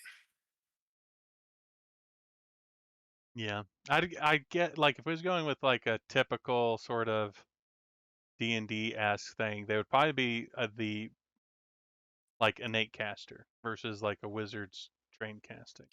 Oh, see, I was gonna go the other. I was gonna say that they were. I wasn't leaning D&D with this, but like having them be the charismatic ones, because I'm thinking you've got mutants who are going to be strong in one way or another, right? They've got a physical mutation. You've got the immortals who have lived for long enough. If we think of them almost like, if we're going old school D&D, Mm-hmm. then these are your elves. They've been around for long enough to have, be studied, be wizened, but also be jackasses. And then your humans, they're like the charisma, right? The plucky hero, the adventurer, the big smile. So I feel like mortals should have more the social. Mm-hmm. Like the social should go to the mortals, the power based should go to the mutants, and the immortals you hire for very specific, like almost like science tasks. Like, I need you to research something for me. I need you to do this for like something that would require being as studied as only an immortal could be. But I guess your setting doesn't provide for that yet, huh? Because the immortals haven't been around long. Or Uh, have they? I would say like in terms of a mechanical thing, I think it'd make most sense that if you are going to play Immortal, you can only play a scrub. So you're someone Mm, that either, you either fought your way to get this, or maybe you were born into it, and so you're at the bottom of the rung where you're like, if anything, you're mostly just throwing like your name around to be like, oh, I'm this, so clearly, I matter or whatever. And it would also make sense that scrubs could be strays, like you became an immortal, you can't necessarily just take away the immortalness that you got. So like mm, if like you're an immortal and you did something the upper immortals didn't like, they're probably either just going to straight up kill you, or like they're going to like remove your rank completely, so you're like a tagless person in the city, and that's you can't really do much. I feel like immortals, like if an immortal screws over other immortals, and that's the way they take it a lot more seriously versus compared to like, you know, one of the common folk screwing with them. makes sense. Makes sense. And I mean, that gives you a reason to actually play the immortals as opposed to, because like you'd only really want to play them from a roleplay perspective, Hmm. unless there was you'd still want there to be a mechanical reason to play the defect. Yeah. Which is why in my Slay the Spire run, no, sorry. I was just playing Slay the Spire 2 days ago. I was playing it on my Switch when the power was off. Have you played Across the Obelisk? No, I haven't. I haven't even heard of that. It is a multiplayer Slay the Spire like the Paradox made a while back. Unfortunately, it's a Paradox game, so it's got the whole way too much DLC problem. But it's one Mm. of those games where if you have the base game and I have the DLC, as long as I'm hosting, you can use the DLC. Oh, that's cool. So we should play that together sometime. That'd be fun. Let me look. Let me wish list on Steam so I remember. What was it? Obelisk? Something obelisk? Across the Obelisk. Across? Oh, I think I've actually seen this before. They seem It's a to. game that it's a game we could play with 4 people. So if we Oh, I think I have seen something. got some Yeah. friends, that could be a night. There's a corn monster. Oh my Mm-hmm, goodness. mm-hmm, mm-hmm, mm-hmm. Oh, It's tough. very fun. But no, I like those ideas. Here's a question on the forum. What are some what are the categories of jobs strays can take? Like if you were assigning quests in your system, how are you doing? what is, actually, let's do it from an in-lore perspective. I am a stray on the forum looking for a job. I'm browsing like I do on Indeed. What do I see? Okay, let's assume that you are like a new stray or someone like. We're gonna say I'm rank DA. I'm not I'm not like, rank F, quote unquote, street trash, but I'm certainly not the low B high C middle class that people would respect, as it were. Yeah. I'm a newbie. I'd say m- the beginning stray jobs are all legal. So like if you're caught doing it, nothing happens. So it'll be Mm, like um you're repairing a, you know, grandma's 57 Chevy. You do that, you repair it or whatever, or you mm, do like taking a parcel to someone across the city. It's job like that where um, if you're in a lower bracket, you can't afford, or maybe you don't have the rank to hire someone to do it. So you hire a stray that isn't bound by that stuff. So it'd be all stuff that if a normal person was looking on the forum, they would just think it's like a temp agency essentially. mm.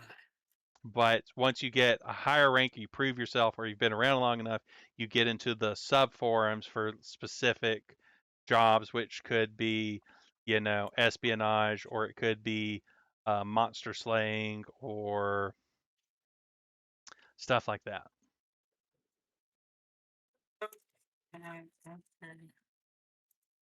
And hmm, I would say maybe also like dungeon running. So like while the streaming thing, I think there are like professional runners and dungeon teams. They still need people to fill out, especially for like higher tier dungeon runs, that they still need people to fill the boots. So there are strays that specialize in doing dungeons. Mm. Yes. Mm. Here, I'm gonna share my note page with you because I should have should have done this earlier. Don't know why I didn't. Anyone with the link? Copy link. No, I need you to be able to edit because this is your world. Um, it says corporation breakdown, but it's more so just like my Spark notes. Hmm. Tell me what you think of the base for the tier list under here.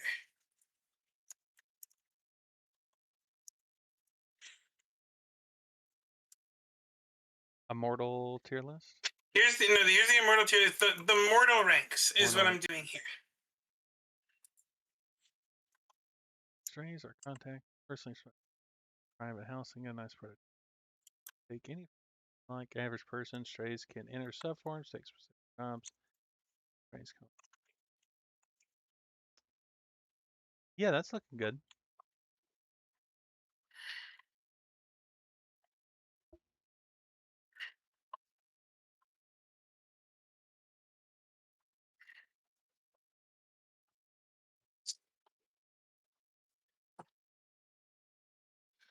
And so I don't necessarily know what positive D and positive E are yet.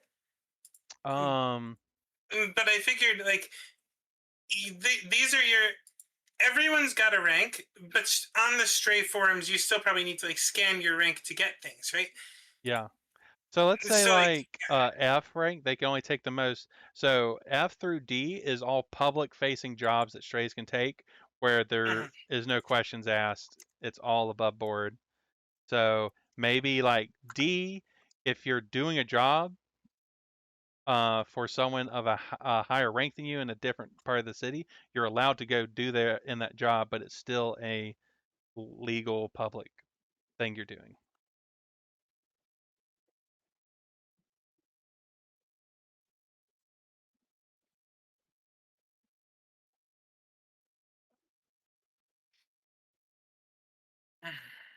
And maybe part of the reason why this is even allowed is just because there's just simply not enough manpower for like securities to be able to, uh, you know, go and collect, an item to go take to someone else, unless it's, immortal or, a very wealthy non-mortal. Right. Hmm. Why is it? Sure. I think this makes enough sense, and like the credit system. I mean, like you said, it's dystopian enough that to me, I feel like it makes perfect sense that it would end up like this. Hmm. Um, so, so I'm trying to figure out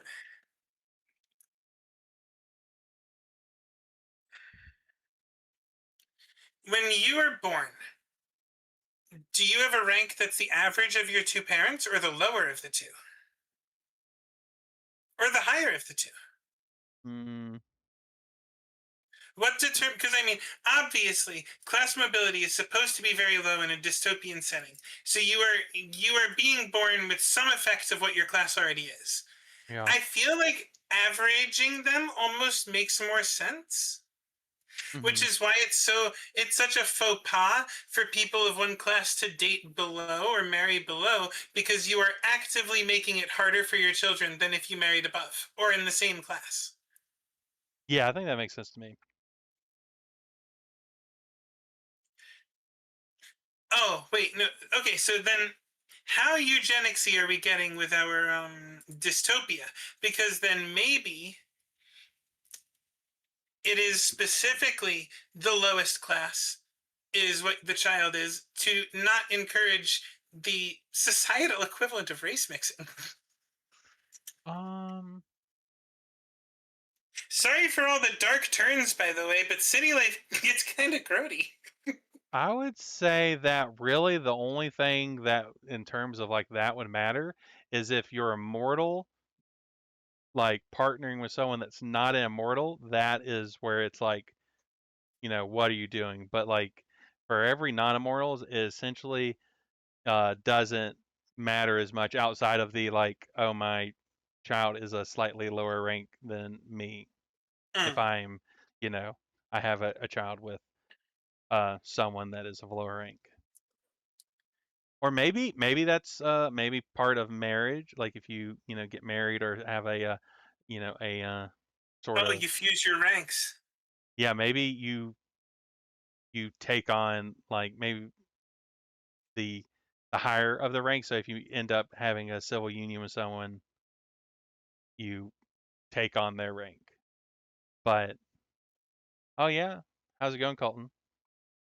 We're doing world building. It's gotten very dystopian.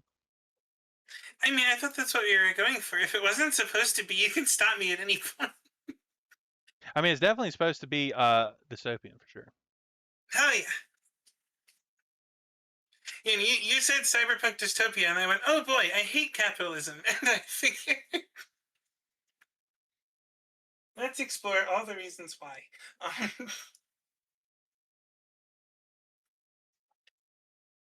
Yeah, huh. I'd say that like that's more of a background thing that doesn't necessarily need to be worried about, at least from the specific perspective of strays. Because like if you're a stray, you're probably going to be with other strays, Mm. and you're already asking for a bad life. Well, I feel like the rank becomes a different thing when you become a stray. Like in quote unquote civilized society, you have your rank effectively meaning these are the restaurants you can go to, these are the houses you can buy, these are the clubs you're allowed to party in, right? But when Yeah. you're a stray, it effectively means this is how many, like this is my combat ranking and how good I am at my job. Because the way that you're getting class improvement isn't by buying it like most people do. We can even make Hmm. that the most common way to do it is you have to buy an improvement to your rank. But strays are provided them as rewards for jobs. So Mhm. a stray living in a very, very nice area means that they're super good at their job. Whereas someone else living there, it could just mean, they've been saving up for years and working a menial job at one of the healthcare corporation or something. Mhm. Yeah. And I mean, obviously, you make it a pain in the ass to do, and that's part of the reason I suggested it goes from FF all the way up to AA. That way, you can have people working towards gaining ranks their entire life and not actually change their situation. I think it should Mhm. be much easier to lose rank than gain it. Oh yeah, for Because in sure. a dystopia, absolutely, up until a certain point. Like, I think once you're in A rank, unless you're dropping to jail instantly, very little can penalize you. Mhm. But like C rank and below, you sneeze in the wrong spot, you should get demoted.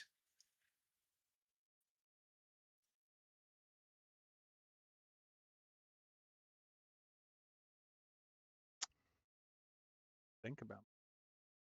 Mm. Um, I I I think we have there's a solid thing on the ring. Is there anything else within the strays? Within Uh, strays themselves, Like the sort of the culture of being a stray. Honestly, I think we have a lot just we from have a whole that. bunch from that. I would say stray housing. Do they live, well, you said they live on the outskirts of society. Do do strays retire? Is it something that you can come back into society from? Like, can you, for example, right, you're an E rank worker, you're living destitute, you say, all right, I'm going to spend 10 years as a stray, go do a bunch of different jobs, and once I'm at an AC rank, I'm going to come sit back down in a mansion. Can you, will people who aren't strays by necessity, Mm. can they do it like merc work?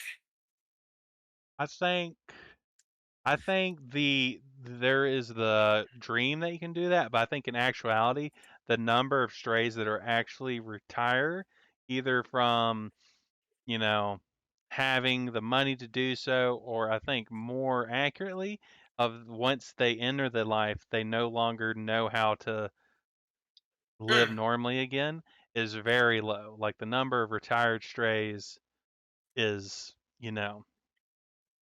Mm, very, very sure. low. I guess I'm more asking, do a bunch of hopeful rich people get themselves, or poor people rather, get themselves killed, almost like trying to win the lottery, taking on stray jobs that they think they can handle? And how do strays feel about it if someone does? Like, is it like a stolen valor thing if someone who they've never seen before, who is very obviously just trying to make a quick buck, shows up on one of the forums? Do they laugh when bad things happen to them, or do they try to teach them, the rules of the road, as it were, and induct them into the culture as a whole? Uh, I would say there's probably an initiation to become a stray. Like maybe you have to go on an entry mission or do an entry job to be able to get access to the forums. Like you can't just make an account, sign up on your own. Hmm. If you can't sign up on your own, I worry that you end up with a situation in which you're going to need more bureaucracy, even on the fringes. Because if you have, like, I was thinking the agencies you were talking about, the brokers, right? Hmm. Those need to be illicit too, or they'll end up becoming themselves a corporation. If you want, like, for example, if you want a stray who has a negative number and is being chased down, to be able to Hmm. I, sign up for something. I get what you're saying. Yeah, that makes sense. Sort of like it's more once you're a stray, it's almost like you're in the Wild West. Yeah, like you're off the grid. The rules are, I feel like the rules are different. The only thing that's the same is your rank, Hmm. technically. They don't necessarily care about the negative ones. Negative ones, like when you're a stray, I feel like F through negative F is effectively the same thing. Yeah.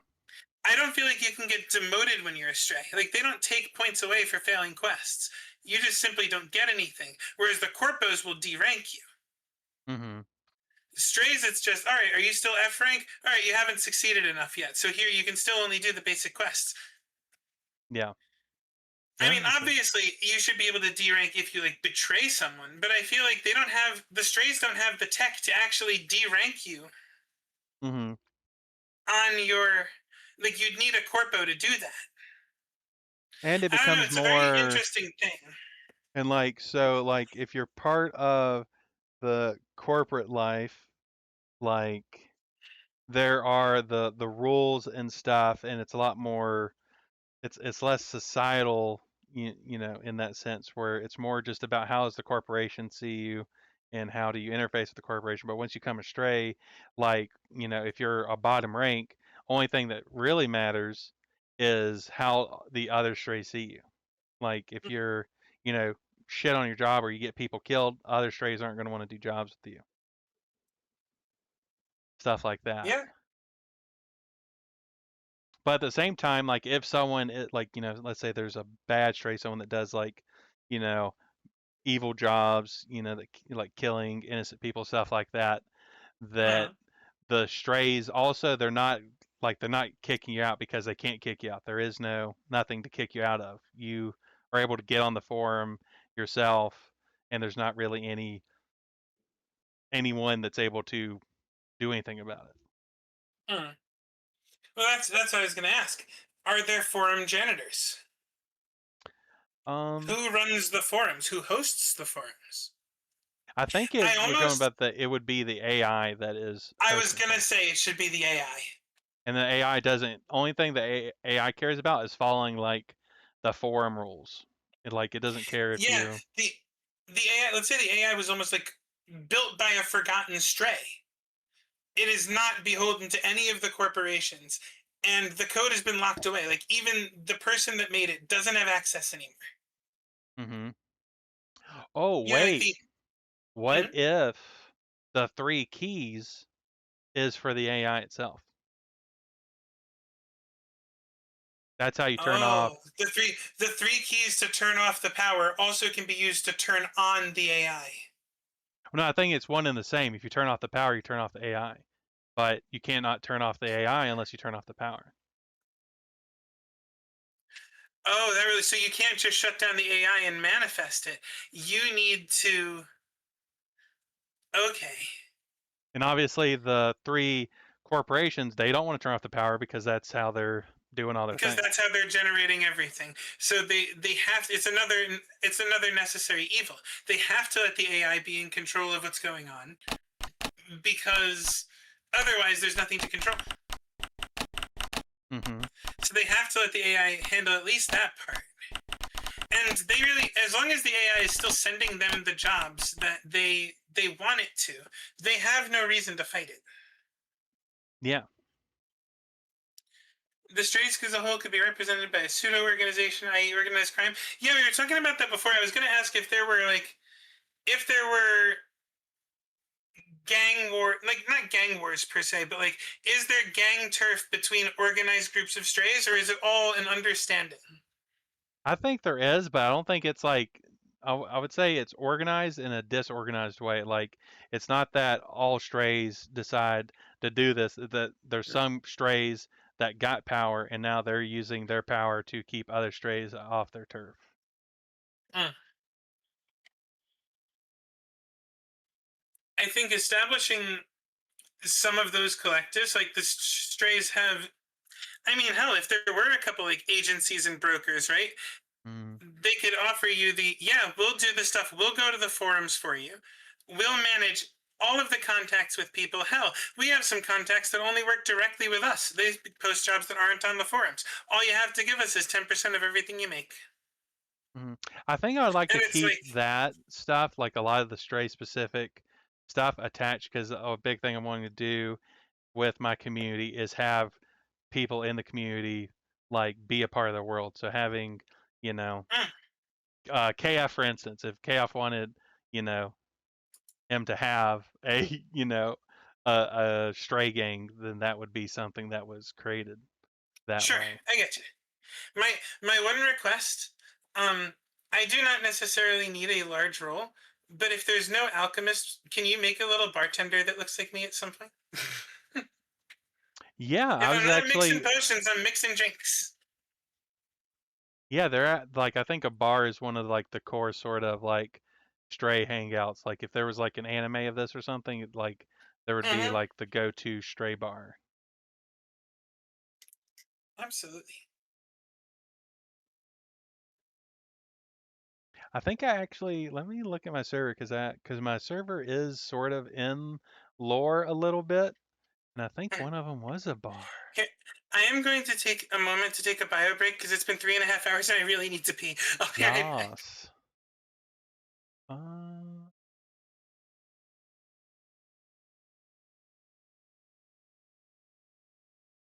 uh,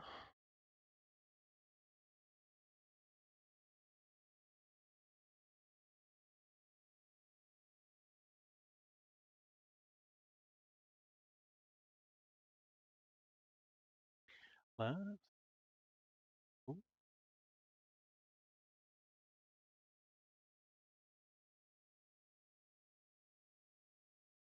So how are we doing, chat? We doing good? I've enjoyed this. This is like the most world building I've like ever done because I pretty much just run off vibes. Anytime I'm like doing any GMing like that, like I very rarely get into specifics unless it's like for a specific setting or not setting but specific session. That's when I tend to jump on like a specific thing. Otherwise, it's just vibes all the way and I make it up in the moment. Um, let's read this a little bit more.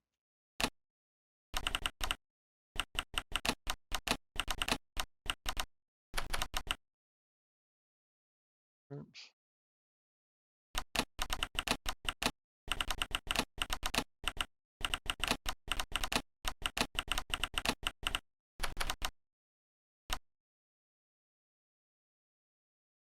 Um, let's power's turned off.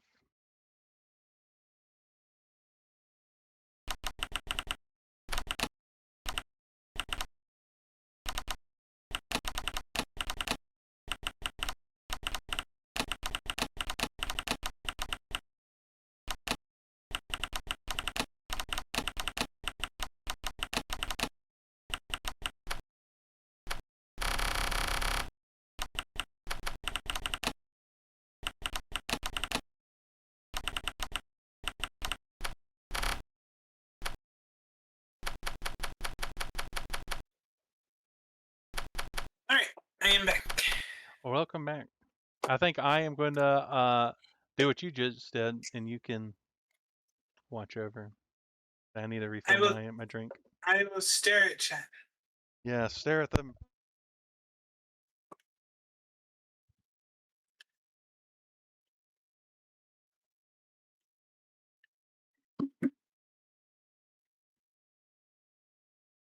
Mhm. We'll ask Kyrod when they get back.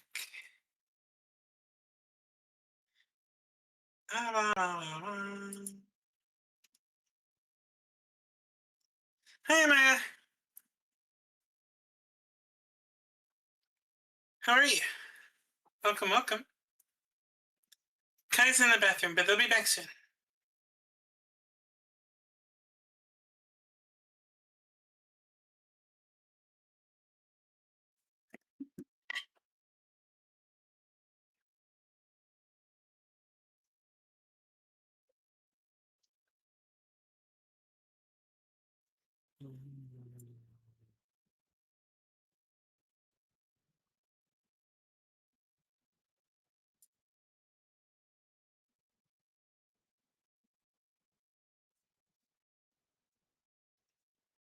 Trying to catch up on all the lore building. Well, we have gone pretty deep, I gotta say. I'm really happy with it.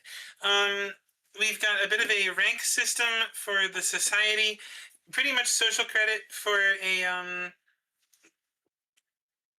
cyberpunk hellhole, but more productivity credit than anything. Um, we've worked out some basics of the corporations that are in power, what that power consists of.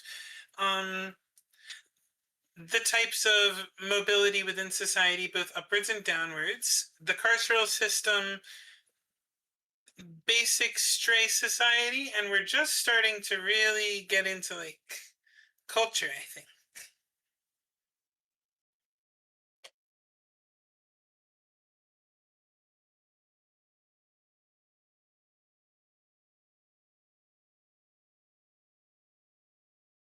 Why does it say I'm dropping frames? I've That's not returned. good. Welcome back.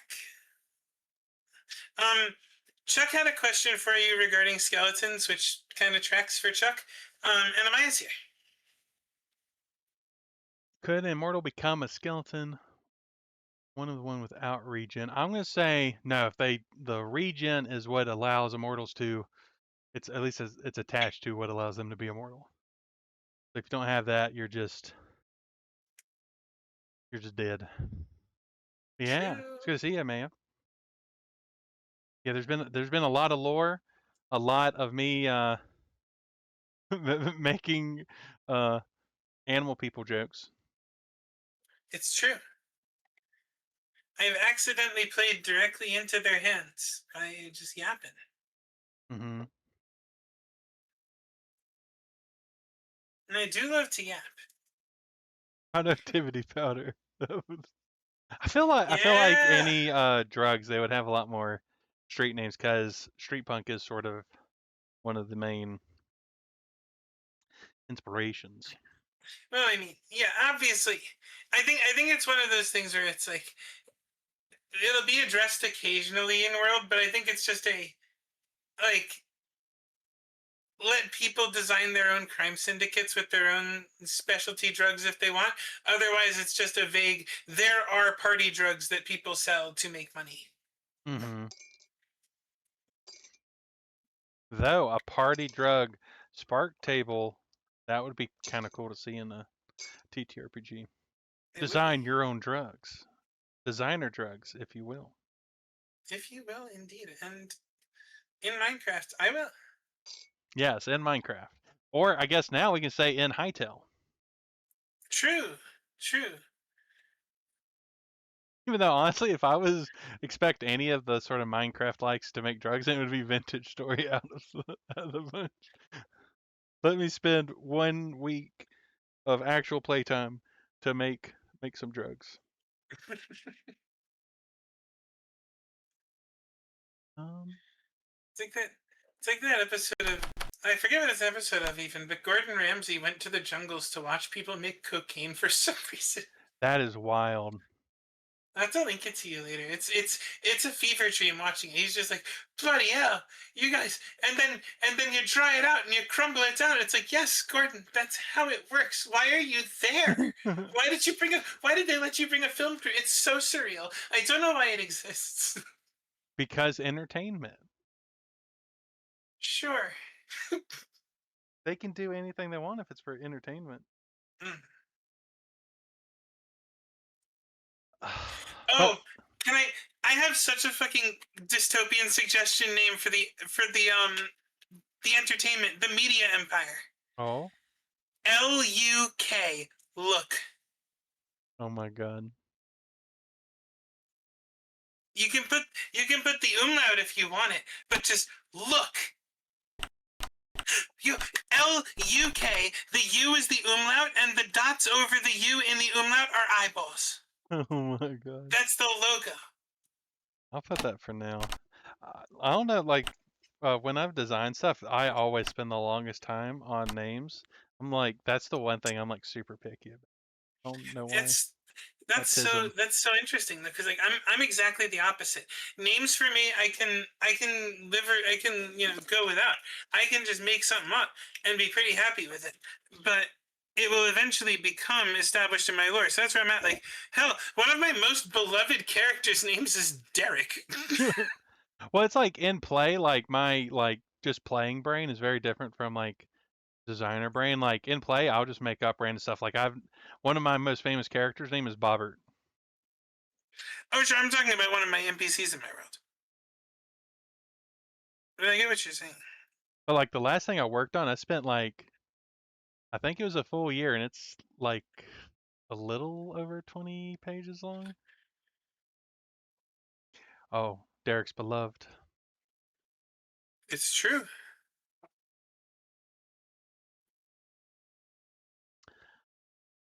Honestly, I feel really good. I think this is a good base for me to work off of, refine Yes. things, build I off of. really appreciate you getting me involved. This was Hmm. so fun. Yeah, I'm excited to see where Stray City goes from this. This is like planning to be like a really long form thing. Like I probably won't even, I don't know, be like months before I start working on the TTRPG because I just want a decent foundation to have other like stuff in Um, the community building. I hate to pull a plug off of something you said, but foundation, you say?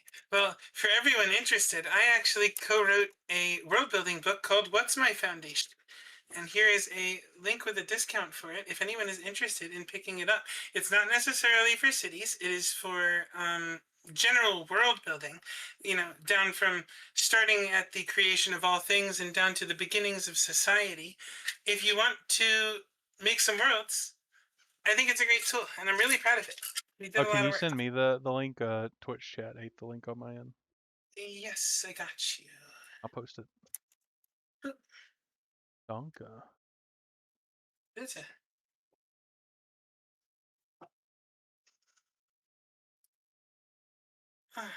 Oh, we should absolutely do this again sometime. Mm-hmm. Yeah, I'd be down. Got to figure out time scheduling is it's honestly that scheduling has been the hardest thing do stream stuff. Oh, completely understandable. I've been talking to the rest of the guys at Runic Press, and here's a bit of a drop for everyone. We are actually starting work on the next book in the series, which is called What's My Population, which is going to focus specifically on settlements and stuff like this. So I'm going to be doing a lot more of this kind of thing anyway, and Mm-hmm. we're trying to figure out like what all needs to be given to people for that kind of perfect city building experience. So if you ever want to even just like work on little chunks of it for fun, I am so down. Mm-hmm. Yeah, I still need to Such think a on the huge. specifics how I want to present because like world building like as a community you don't tend to see that too often, at least the way I'm thinking of it. So I still need to figure out how I want to do Yeah, that. I understand. I feel like that's part of the reason I shared with my foundation because like I feel like if you're going to make that kind of shared world, I feel like maybe having the background, like building it from the start with everyone, it's how I'd want to do it at the very least. Probably how I'll do it because I don't like I have my world that I run my campaign in, and people are welcome to work in that. But Mm-hmm. I feel like for a true community world building exercise, we'd want to do a stream where we, or at least for me, right? I'd want to run through the book with everyone and make the entire setting from ground up. Mm-hmm. Uh, Yeah, I'm stretchy, stretchy. thinking mine will probably end up being more patchwork just because of how my brain works, and at least right now, the currently certified way to like do that is by doing the Living Legend redeem, which I think is 50,000. I think that's what I set it out to start. I might honestly I might need to lower it because even L might be one of the higher channel redeems. I think he said it was still very long away. Doing Uh, math is not one of my strong suits. See, I put some of the rewards very, very high up on mine, but it's because I intend to run a lot of raffles. Like the Mhm. double or nothing predictions. Mhm. I just need to learn how to do that more. Yeah. Because when we do Chrono Trigger, it's probably going to be a lot of, will I wipe? I'll I don't know. always bet on the underdog. That's been my go-to. See, the thing is, everyone would have just been doubling their points last time with Final Fantasy because I swept every battle. Hell yeah. The big stretch. All Big right. stretch. Are you planning to keep streaming? Um, I'm unsure. Let me see. How many people are in chat? Oh, literally just you and Chuck. So I think that's a no. I if everyone is on your channel's chat, I was just gonna read out anyway. So we can just you can read us out to wherever it is we're going. I have a pretty cool friend, Bizbones. I am still planning on making a TTRPG based off of her setting. Let's Sure. see. I think she just Here, started. Chuck, go over to Kyrich chat so we all read together. Because I'm just gonna press the end stream button because Twitch is weird about reading with low counts. Twitch is a weird beast. That's its own Eldritch being. Mm. But they are going to be drawing their D&D character that they just played, and from what I saw of it earlier, very cute. Good night, Chuck. Wait, I wonder. But yeah, I will send you Fizz's. Well, if Chuck just went to bed, I can't read out. I don't have enough people. So Oh, okay. yeah, just feel free to read it out, and then I'll just drop it here because we're all together. Let me go here. But yeah, I appreciate you being here, and I appreciate everyone chiming in with their ideas. I think honestly got something way cooler than I initially thought, and a lot different, a lot I would say more dystopian. I tend to lean pretty dystopian, but a lot more specific in the dystopia. We got granular dystopia, baby. We're hitting the actual intricacies. Yes, but I appreciate all y'all, and I will get us switched over. Yes,